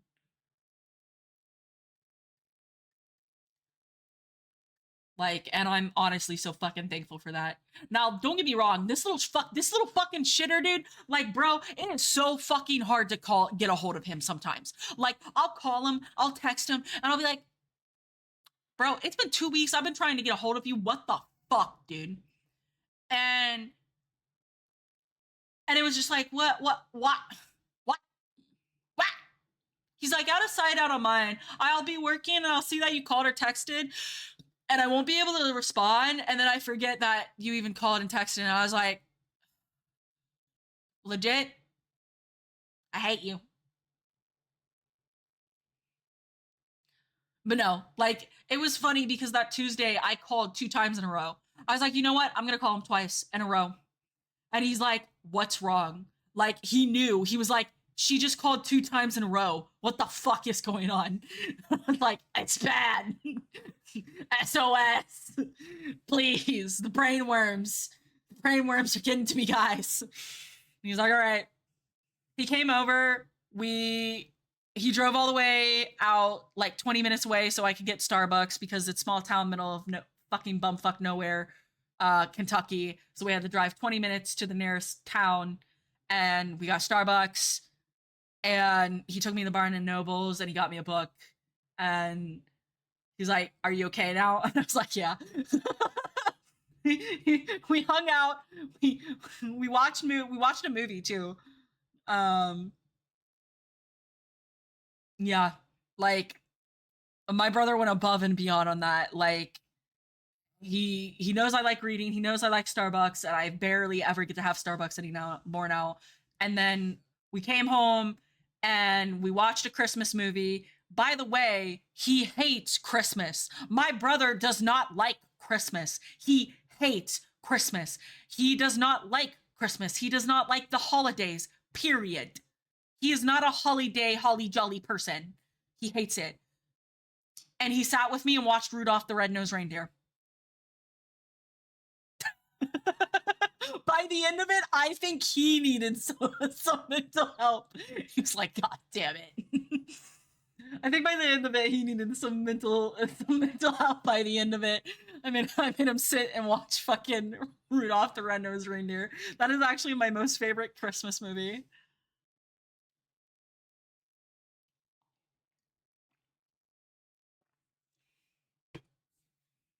That's why I have such high stand. Like, it's funny because, oh my god, he's sweating. Are you sweating, big boy?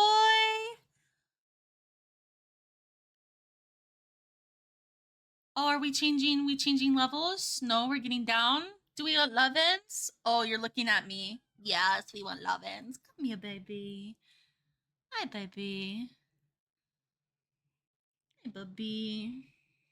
Mm, you sweet boy. That's me, sweet boy. Yeah. Did you get done with your nap? Are you done with your nap? Yeah. Yeah.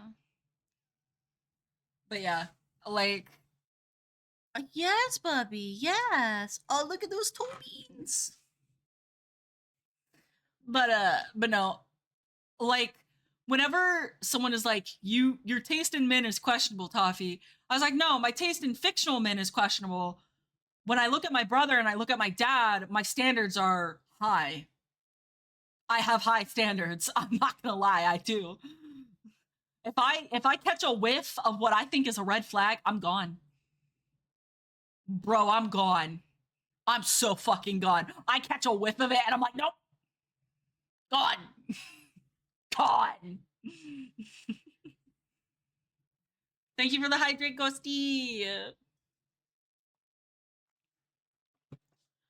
Also, while we have a lovely group of people here, just want to remind those of you who are in my Discord server, I do have a few things going on goal wise for the subby fun. So we have it where profile picture reward is active. Thank you, Ghosty, for doing that. You beat me to it. Um, so you will find this in my Discord server under the category subathon rewards. It is right above my announcement area and right below the new person area with all the rules and all that stuff. Which, by the way, we've updated some stuff.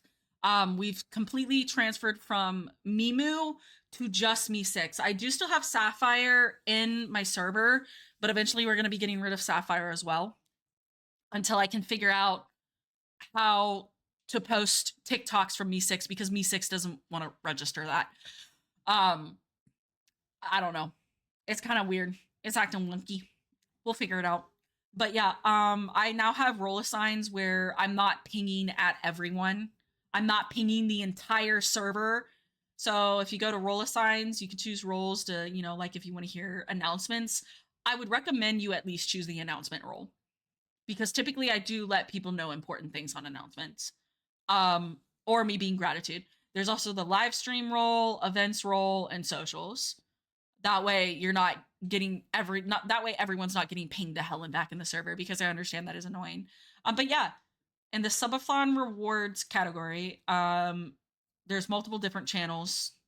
So right now I'm still looking to get some people to submit profile picture rewards. Basically the way it's gonna work is um each person who is interested in giving me a photo to potentially set up as a profile picture for my socials, submit your photo in the channel. I will also need those who submit a photo to react to a photo. The photo cannot be yours. So submit a photo and react to someone else's photo that someone else has posted as an option. Um, Originally I was going to end the submission period during my 12/29 stream, but due to, my hand and everything else going on, I've extended it. So the top 3 photos will be featured on my Twitter, Discord, and Blue Sky in that order. So top first photo is going to be on Twitter, top second photo is going to be on Discord, top third is going to be on Blue Sky. The profile pictures will last until the end of my subathon. I do ask that please not all pictures submitted that all pictures submitted need to be social media TOS safe. So like please don't do weird sexual photos. They can be funny, they can be memes, they can be weird, as long as it's TOS safe. Same with my status rewards. Like the status reward is going on. Um Sorry, I gotta type this.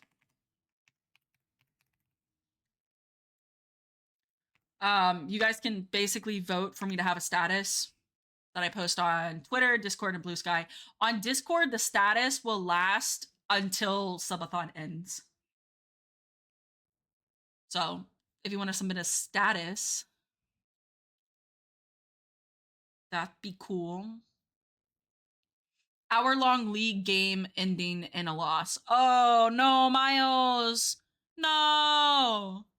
That sucks. Dude, that's like when I'm playing it.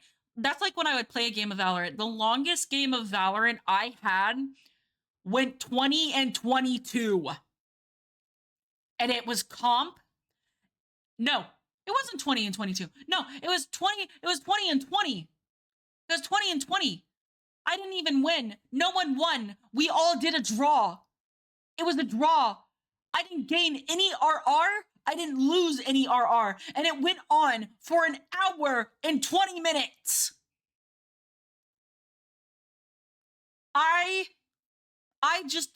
lost my sanity that game. And it was the first game I logged on to. I said, you know what? I know I just logged on and this is my first game, but I'm done playing Val for the day. It's games like those, guys. It's games like those that make me like grind my teeth, grip my knee, and want to slam my head in my desk repeatedly. But yeah, we have the status rewards going on. And then anonymous confessions. So fun fact, here in the next week or so, I'm gonna be reading viewer anonymous confessions.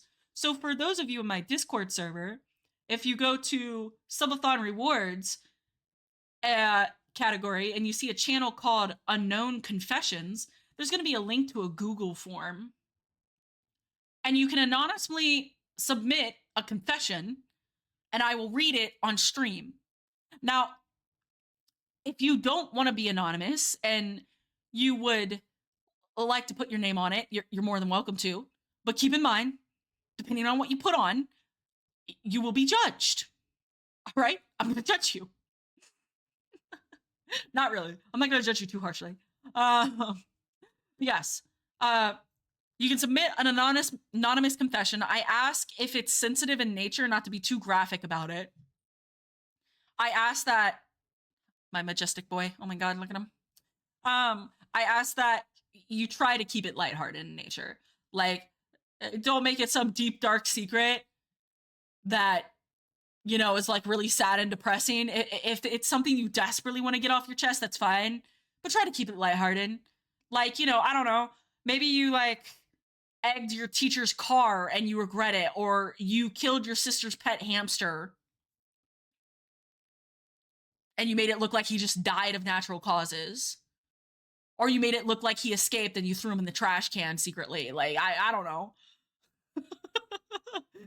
I say make it lighthearted as I say you killed your sister's hamster and threw it in a trash can. Not exactly lighthearted, but you get the gist. Try to keep it TOS safe. If it's a little bit intense, don't go into great detail. But yeah, any anonymous viewer confessions you can submit in the unknown confessions channel on the Google form, in my Discord server. I also have a goal redeem where I'm gonna be reacting for an hour to chat's submitted TikToks. So on the area that says, "Oh, the channel is not properly," well, you know what? The channel isn't properly titled. It might help if I actually properly title the channel. TikTok submissions. An ad is starting for those of you who oh, head pats. Thank you for the head pats. Thank you for the head pats, baby. But yeah, so for those of you who want me to watch a TikTok that you think is funny, submit it. Ad starts.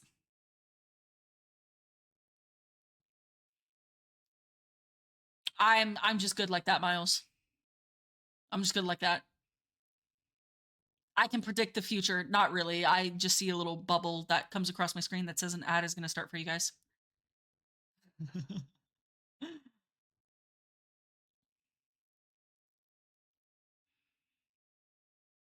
Look at him. He's so, guys, he has to clean himself. Like, look, he grooms himself so fucking much.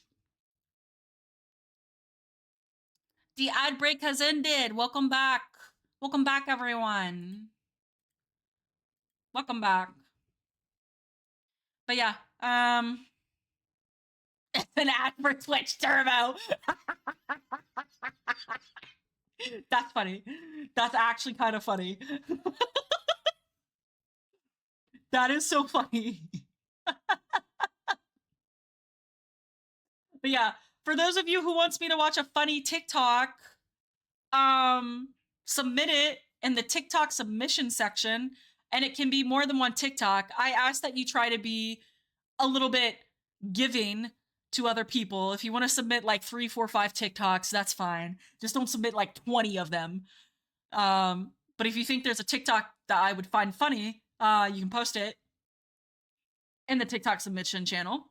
Also, the big caveat, chat, I've only had 9 people vote on the theme for my next art piece. Only 9 people have voted for the theme on my next art piece. And it's under the section called Art Reward. I have different themes. Two of the pieces could be animated. One of them is Chinese calligraphy, which could be animated. A lazy day in bed, which could be animated, which is going to be animated. And right now, Lazy Day in Bed has the most votes. They have the most votes right now. And then the last 2 options are Secretary and Claw Machine. That's the theme for the art pieces. Those 2 are not going to be animated. They're just going to be still pieces. Yeah. Come into my server. Say hello. Give me some TikToks to react to. Some profile pictures, and vote on the theme for my next art piece. Otherwise, I'll just do it and I'll watch it myself. I'll pull up TikTok and watch it myself. I'll watch my own TikTok feed. I'll watch my own TikTok feed, and you'll be stuck with my TikTok feed. You don't want my TikTok feed. It's cringe. There's a lot of thirst videos of Albert Wesker, Alistair from Has Been Hotel, cat videos, and ferret videos, and then every other video of someone doing something really sad or something really sad happening or wholesome happening, and then you're just crying. We don't want that. We want laughs. We want to laugh, right, guys?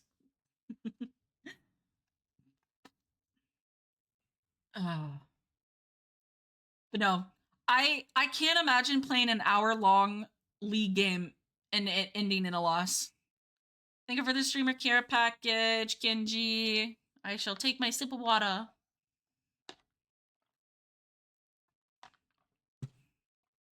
Mind you, I'm on a water pill.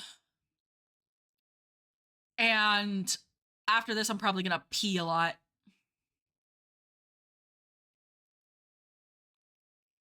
It was a game where it wasn't better, where it wasn't the better team won. It was the worst team loss.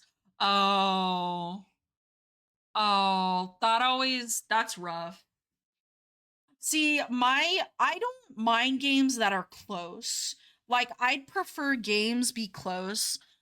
Um I was in a group of people who would play Valorant. And mind you, this was the same group that was very competitive. Um some of the people would only have fun when we were winning. And it made for a very toxic environment. Like when we were winning, it was great. Like we were all happy, we were all having fun. But the moment we started losing, oh my God, I wouldn't hear the fucking end of it. It's like, dude, I just want to play a game. Whether we're winning or losing, let's just fucking have fun. Why can't we only have fun when we're winning? Oh, stream buffering?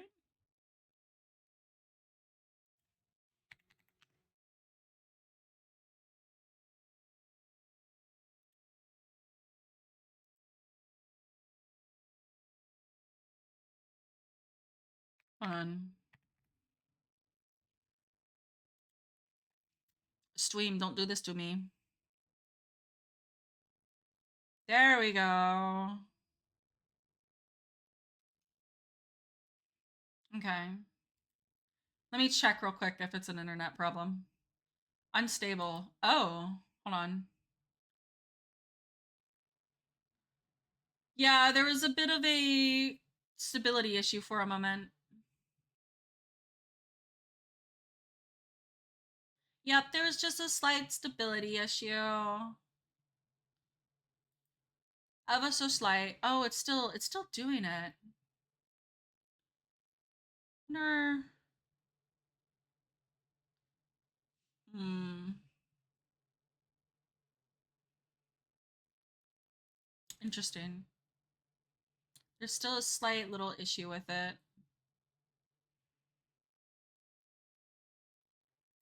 Average stream bitrate is a little too high, but it's saying it's stable on Twitch Inspector.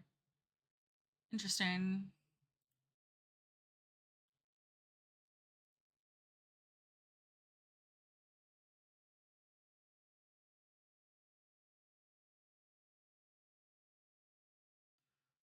Okay. Is everyone like able to see it okay? Like, is it still buffering or are we still having issues? On my end, it's saying the stream is unstable, but I am good. Okay, Bio's good. Miles is good. I'm assuming everyone else who is potentially lurking is good. Because I did do a very rare thing and I did check the viewer count. Because I was seeing if the stream actually shut off for a moment or if it's just unstable bitrate, and it's unstable bitrate, which is very weird because normally you can stream um, up to 6,000 bitrate for Twitch affiliate. You can't go over 6,000 for Twitch affiliate. You can do up to 7,000 if you're Twitch partner. You gotta do is just meet me at the you got a rare raid one. Holy crap. You got a rare raid sound alert. Let's go. Damn, Ghosty. Steals Toffee's wine. No, that's my wine. I don't think you want that wine. It may not be the kind of wine you think it is. It may not be the kind of wine you think it is. Welcome, Raiders. It's not wine. It's not wine. I promise you, it's not wine. I don't think that would taste good to you. I don't want to blood bet. It's a blood wine. Hello, Garden. Thank you for the head pats. Ghosty, thank you for the raid. Welcome, Raiders. I am the Toffee Fox, a variety VTuber. Right now, we're just doing a just chatting stream. We're doing a little yappy yappy. But thank you for the raid, Ghosty. Hello, Dove. It's a blood wine. It's a blood wine, really.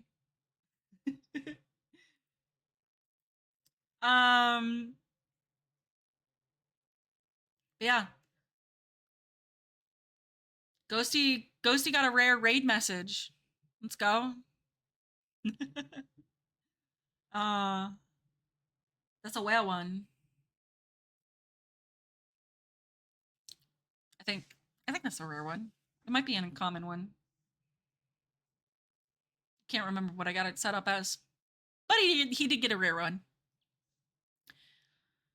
Oh my goodness gracious. Thank you for chilling out with me, guys, by the way, and letting me like jibber jabber here and there every once in a great while. Like, it's very kind of you.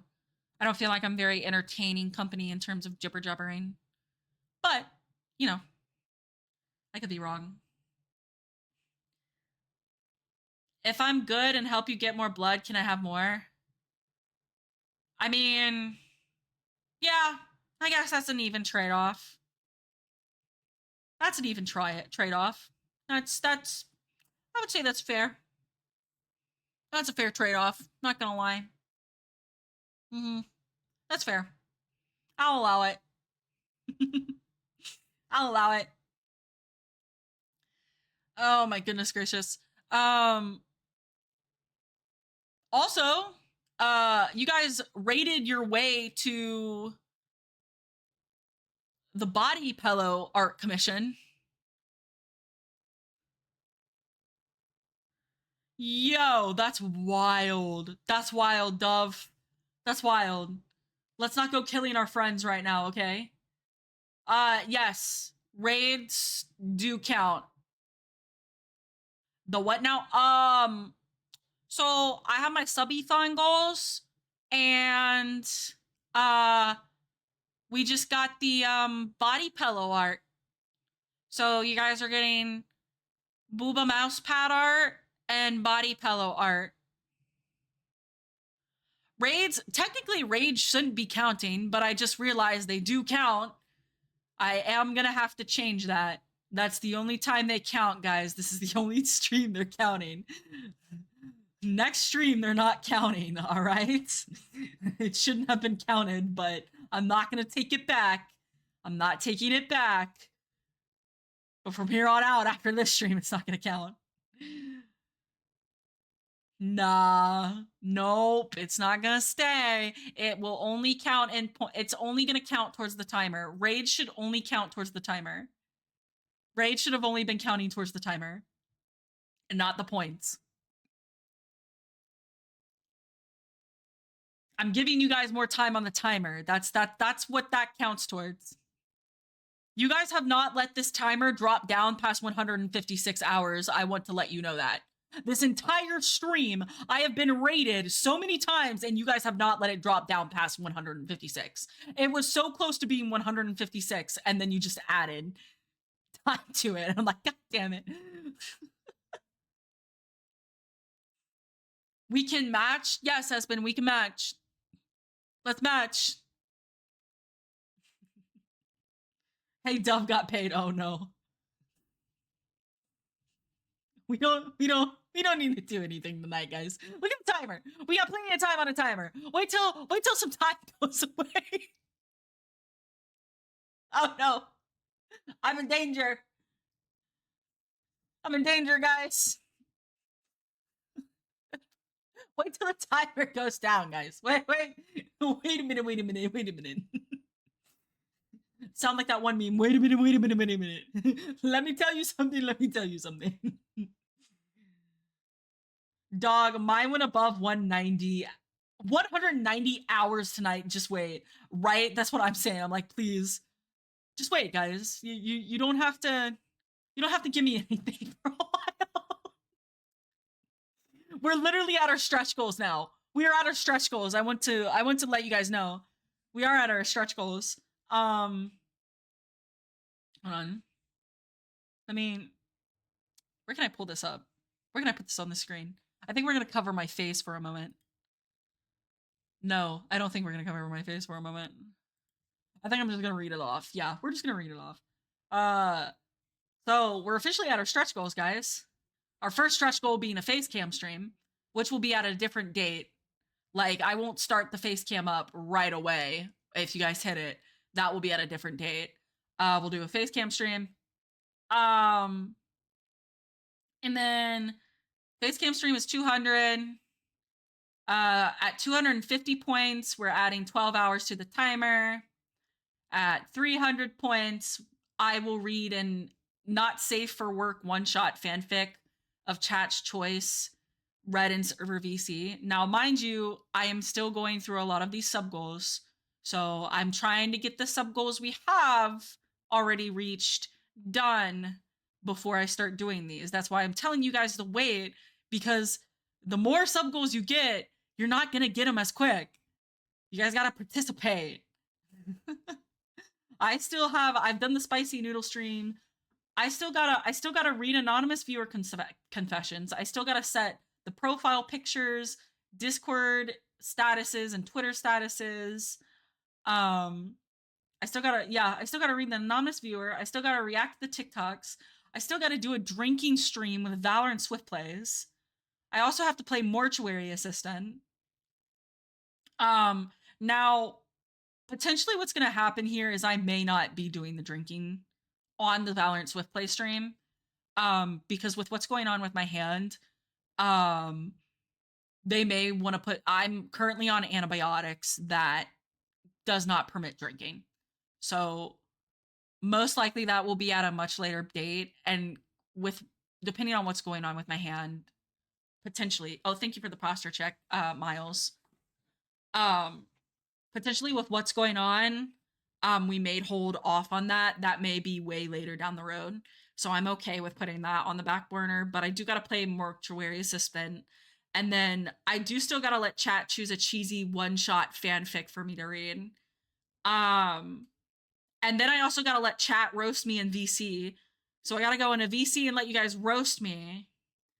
And then I gotta show you guys a preview of my poetry collection that I write.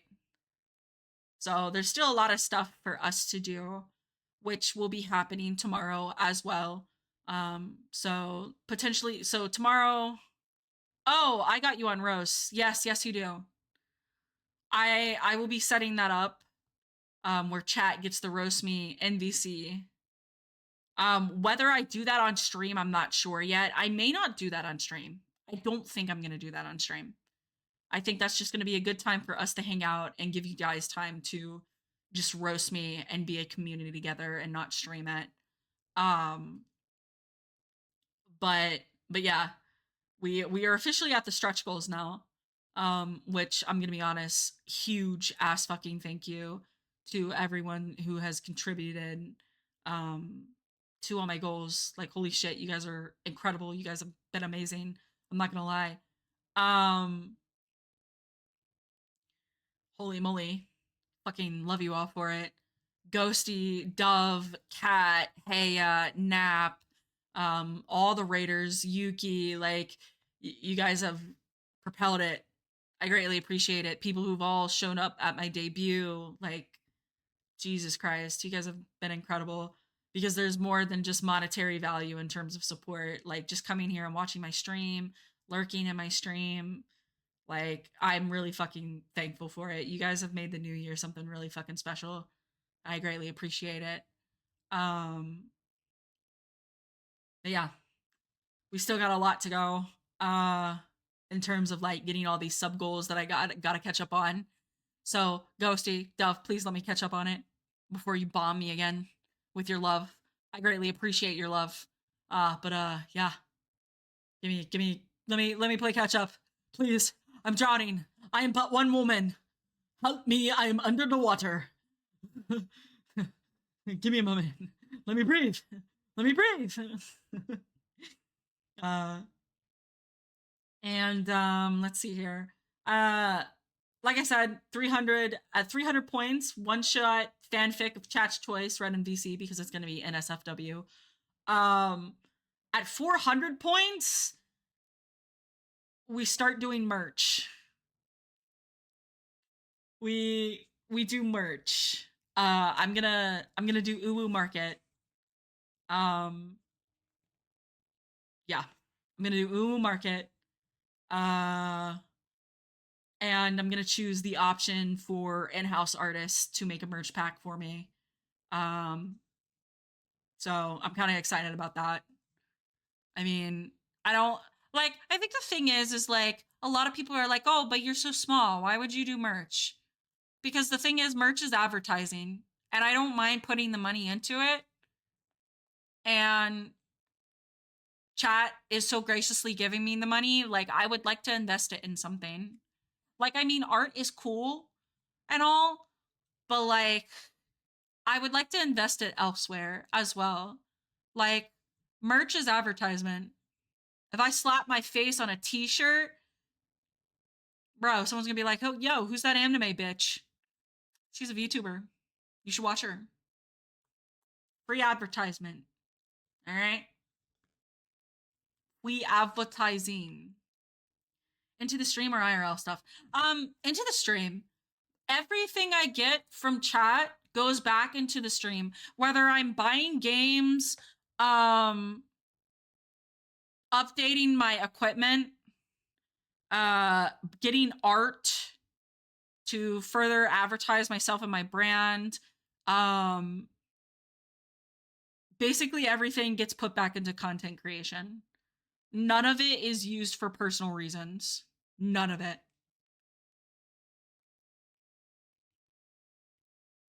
Like none of it is used for personal reasons. Like legitimately, the money I've gotten so far for the subathon is going towards the booba pad and the booba mouse pad and the body pillow art, and then as well as going towards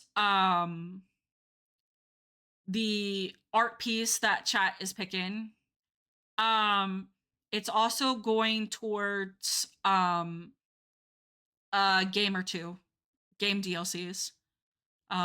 That's what all of it is going towards. Because I do like playing Cult of the Lamb, and I want to get some of the DLCs. So yeah, literally, all the money chat gives me, it goes back into content creation somehow or another. Like, hi, beautiful. Hi, Vixen. Hello, pretty lady. I gotta shout out people. I haven't shouted out people yet. Shout out M Vixen. Hey guys, you should go watch Vixen. She plays a lot of Valorant and she's really super cool and she does Minecraft and she's pretty. And then also, you guys should go watch Espen VT. He's super cool too. He's been playing a lot of Destiny too. He's a druid dad guy. Like, these people are fucking amazing. You should go watch him. Oh, look, he was playing Cult of the Lamb as well. Go drop him a big fat follow and show love. Aw, thank you, Vixen. Thank you, thank you. Also, hold on.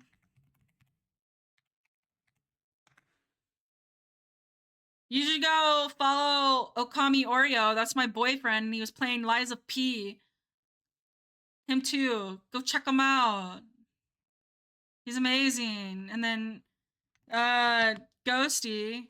Gotta give Ghosty a shout out here because he just recently raided me and I have a mushy brain right now. But he's really cool too. You should go give him a follow. He's playing Back for Blood. That's your kind of thing. You should go give him a follow. He's pretty cool too. We're all about supporting our friends and other people. Let's be a little bit more positive in the community. How's the debutathon? I'm so sorry I missed just so much. I just got home. Nice. Yeah, it's been going great. Vixen, we've officially hit our stretch goals. As you can see, I have a long ass timer.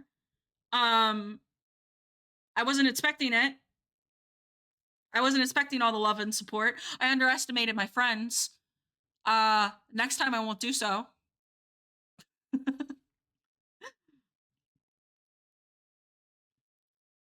Holy W, good good job. Congrats. Thank you. I appreciate it. I have so many goals I have to go through. I have so many things I have to go through in terms of like my subathon goals. I I literally was almost at my stretch goals day one. I was like, yo, what the fuck? Okay. I see you guys. I see you guys. But yeah, incredible. I got rated a lot today. How many people have rated me today? Garden, I think, did. Yukishima, Fen, Ghosty. I think one other person has rated me as well. Like, I think 5 people have rated me today. It's kind of crazy. I'm not gonna lie. Like, holy W's, guys. You guys have been amazing. There's a lot of people sitting here and lurking and just like supporting me and listening to me rabble on. I didn't raid. No, Garden didn't raid. Who rated me? Someone else rated me. I don't know who rated me. I don't know. Someone rated me. Ghosty rated me. God. Yugishima, there are so many people, dude. It was crazy. It was crazy. It's been a crazy 4 hours. Greatly appreciate it. Yeah, Ghosty, Yuki,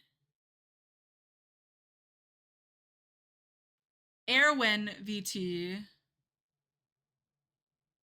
Yeah. Fenpai. Yeah, 4 people. 4 people. 4 people rated me. Like, holy shit, guys. Incredible. Love you to bits. Sharoy! I want to start streaming, but I need to get my setup. Sharoy, what? Sharoy, what do you mean by shh? What do you mean by shush, Sharoy? What do you mean? Yeah, I mean, streaming's pretty cool, Miles. Like, I'm not gonna lie. Like, when I first went in the VTubing, I had no idea what the fuck I was doing. And I still don't know what the fuck I'm doing. I'm not gonna lie. I've been faking it till I make it this whole fucking time, dude. Like, I'm gonna be real. I didn't know what I was doing to the point where it kind of bit me in the ass on my 2022 taxes. Like, it was kind of wild how it bit me in the ass on my 2022 taxes. Um, in 2022, just I had a lot of gift subs, I had a lot of bits, I had a lot of support from people, and I hit the threshold to have to file taxes on the money. And I was like, wait, I gotta file taxes on that? They didn't already take out the taxes? Oh, I'm fucked. I had to make payments. I had to do payments for almost the whole year of 2023.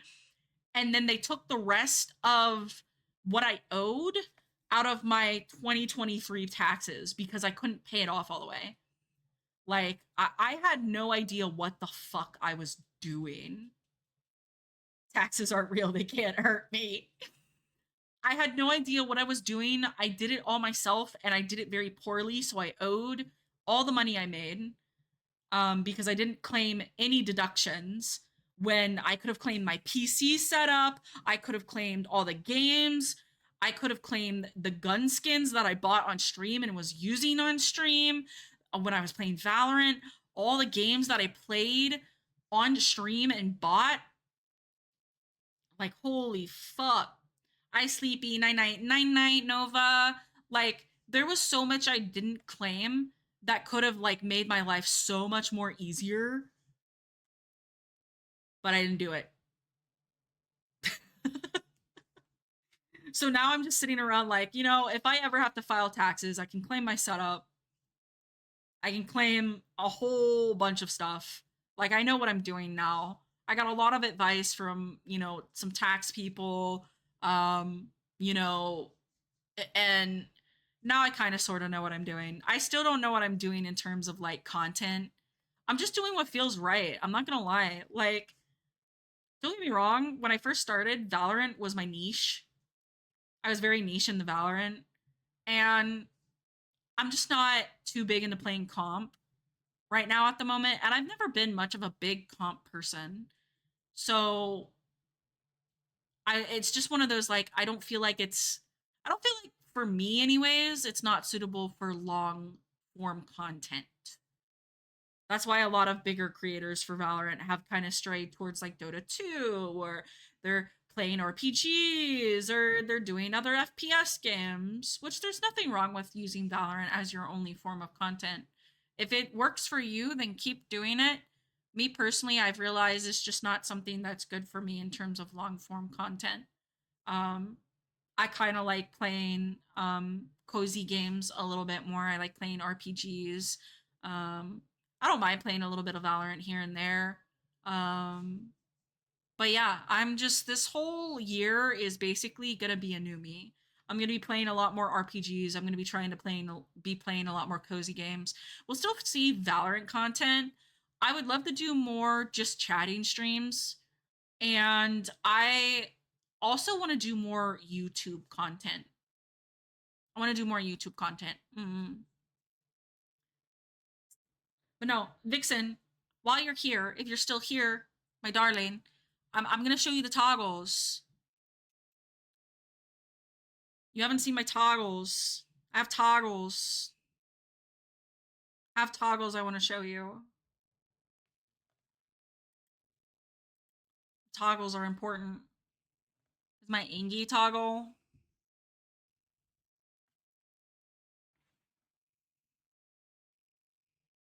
Angie. Angie toggle. Just in case for those of you who are new here and watching as well. Here's my new toggles. My blushy toggle.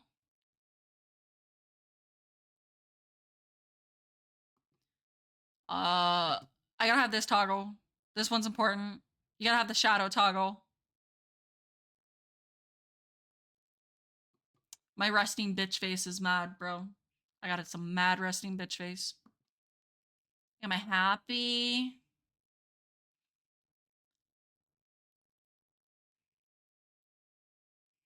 How was that toxic waste candy? So scared for Hammer of God named taxes to smack on baby. How is that toxic waste candy? What toxic waste candy? I don't know what you mean, Shroy. Here's my other one. That's my other happy toggle. And then I have my sad toggle. Like, why? You guys don't want to make me cry, do you? Oh my god. I'm getting emotional. And then there's this one.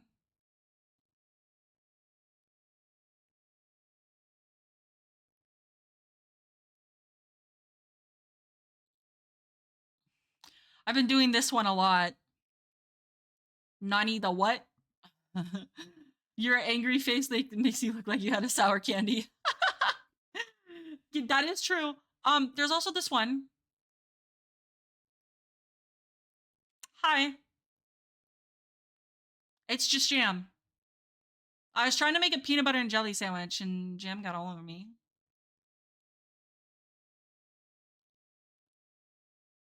Got all over me. Now I have a hard ice.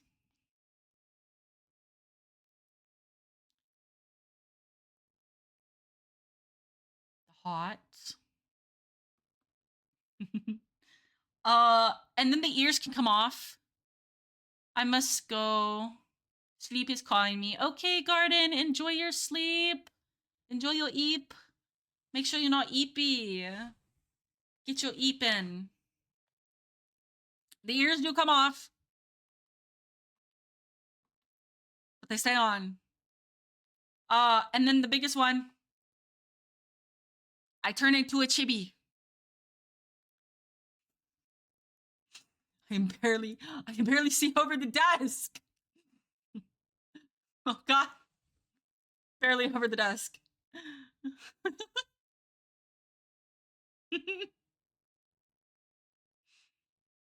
I'm slightly over the desk.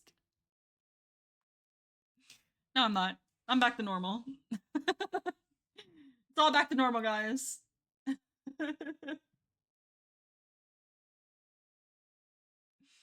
Oh my God.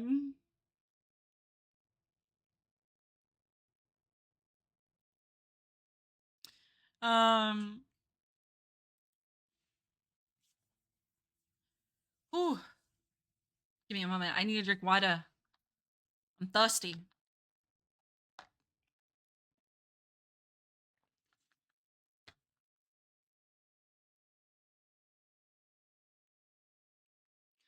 Time is it? Oh my God, it's 11:35. All right, guys. I think we're gonna call it. I think we're gonna call it, chat. I too am getting a little tired. I have not ate din din yet.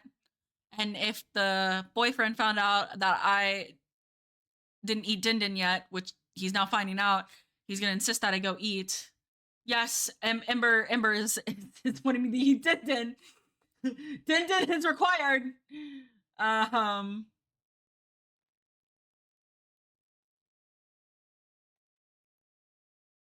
Din din is required.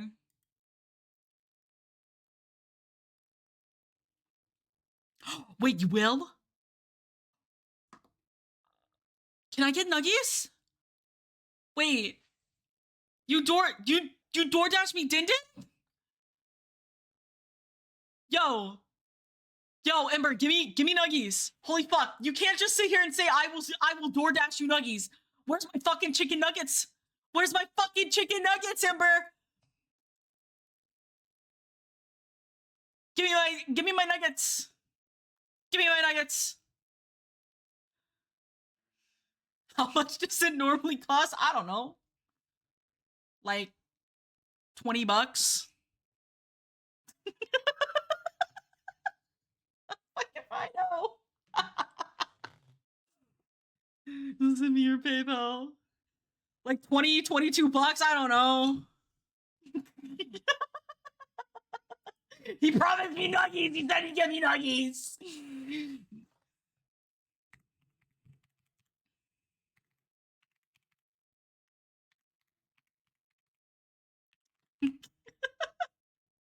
I need to eat beautiful I sneak. I am going to be ending stream here, Vixen, and I will be raiding out, so don't you worry.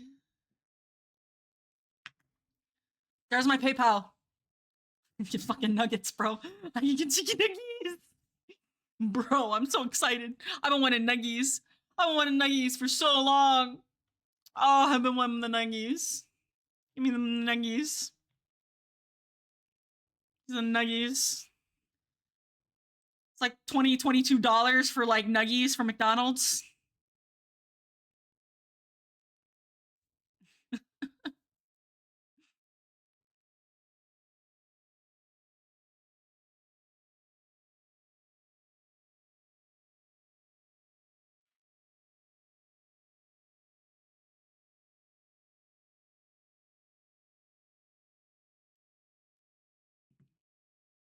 Toffee, after this, we need to set up your stream with the extension that lets people order you food.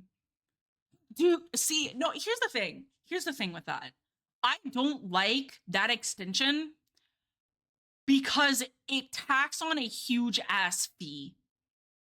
So not only are you buying the food, you're getting the DoorDash fees, and then the extension is taking out fees. So what is normally $20 for a 10-piece chicken nugget turns to $32. I will never do that to someone. Like, who has $32 to drop on McDonald's chicken nuggets? Like, I'm gonna be honest here. If there ever comes a day where McDonald's requires you to pay $32 for their chicken nuggets, I'm gonna look at them and laugh. Because ain't no way in hell are those nuggets worth $32. And I'm not gonna make someone pay that. That is criminal. It's already criminal enough to make someone pay $22 for fucking chicken nuggets. And fries and a drink. I'm not making someone pay $32.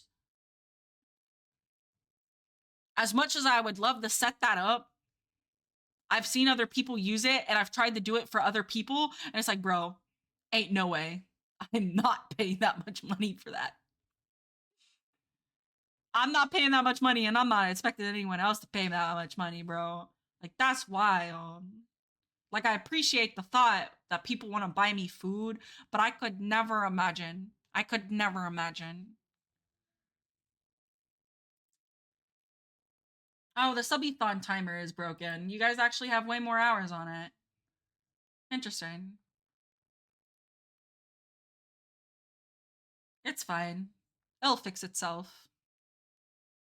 Check my PayPal. Sir, yes, sir.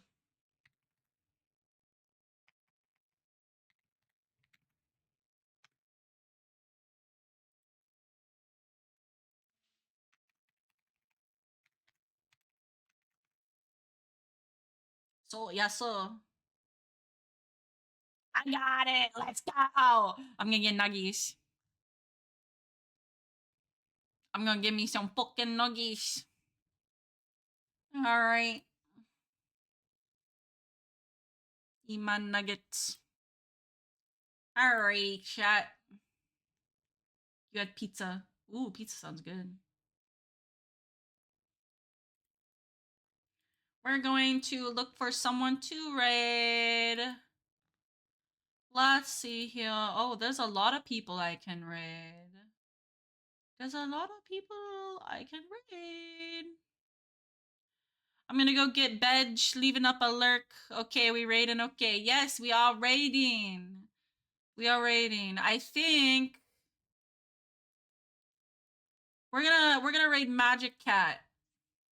For those of you who don't know Magic Cat is a cat VTuber who is a inmate slash escapee in Wonderland. Oh, never mind. Ember's gonna steal the raid. Ember is stealing the raid. Okay. We can do that. We are gonna be raiding Crystal Ash VT. Ember is stealing the raid. Let's see here. We're gonna copy. Let's see here. Raid. All right. We are going to be rating Crystal Ash VT. She is currently playing Marvel Rivals right now. She's doing a collab with some friends, it looks like. So thank you for everyone for joining stream. I will talk to you guys later. Tomorrow we will probably be doing more just chatting streams if I'm feeling up to it. If not, I will probably just cancel stream. It just really depends on how I'm feeling because not only am I in pain, I'm also taking narcotics. So if I'm feeling a bit too much out of it, we will not be streaming. So thank you everyone for understanding. I will be talking to you guys later. Bye bye.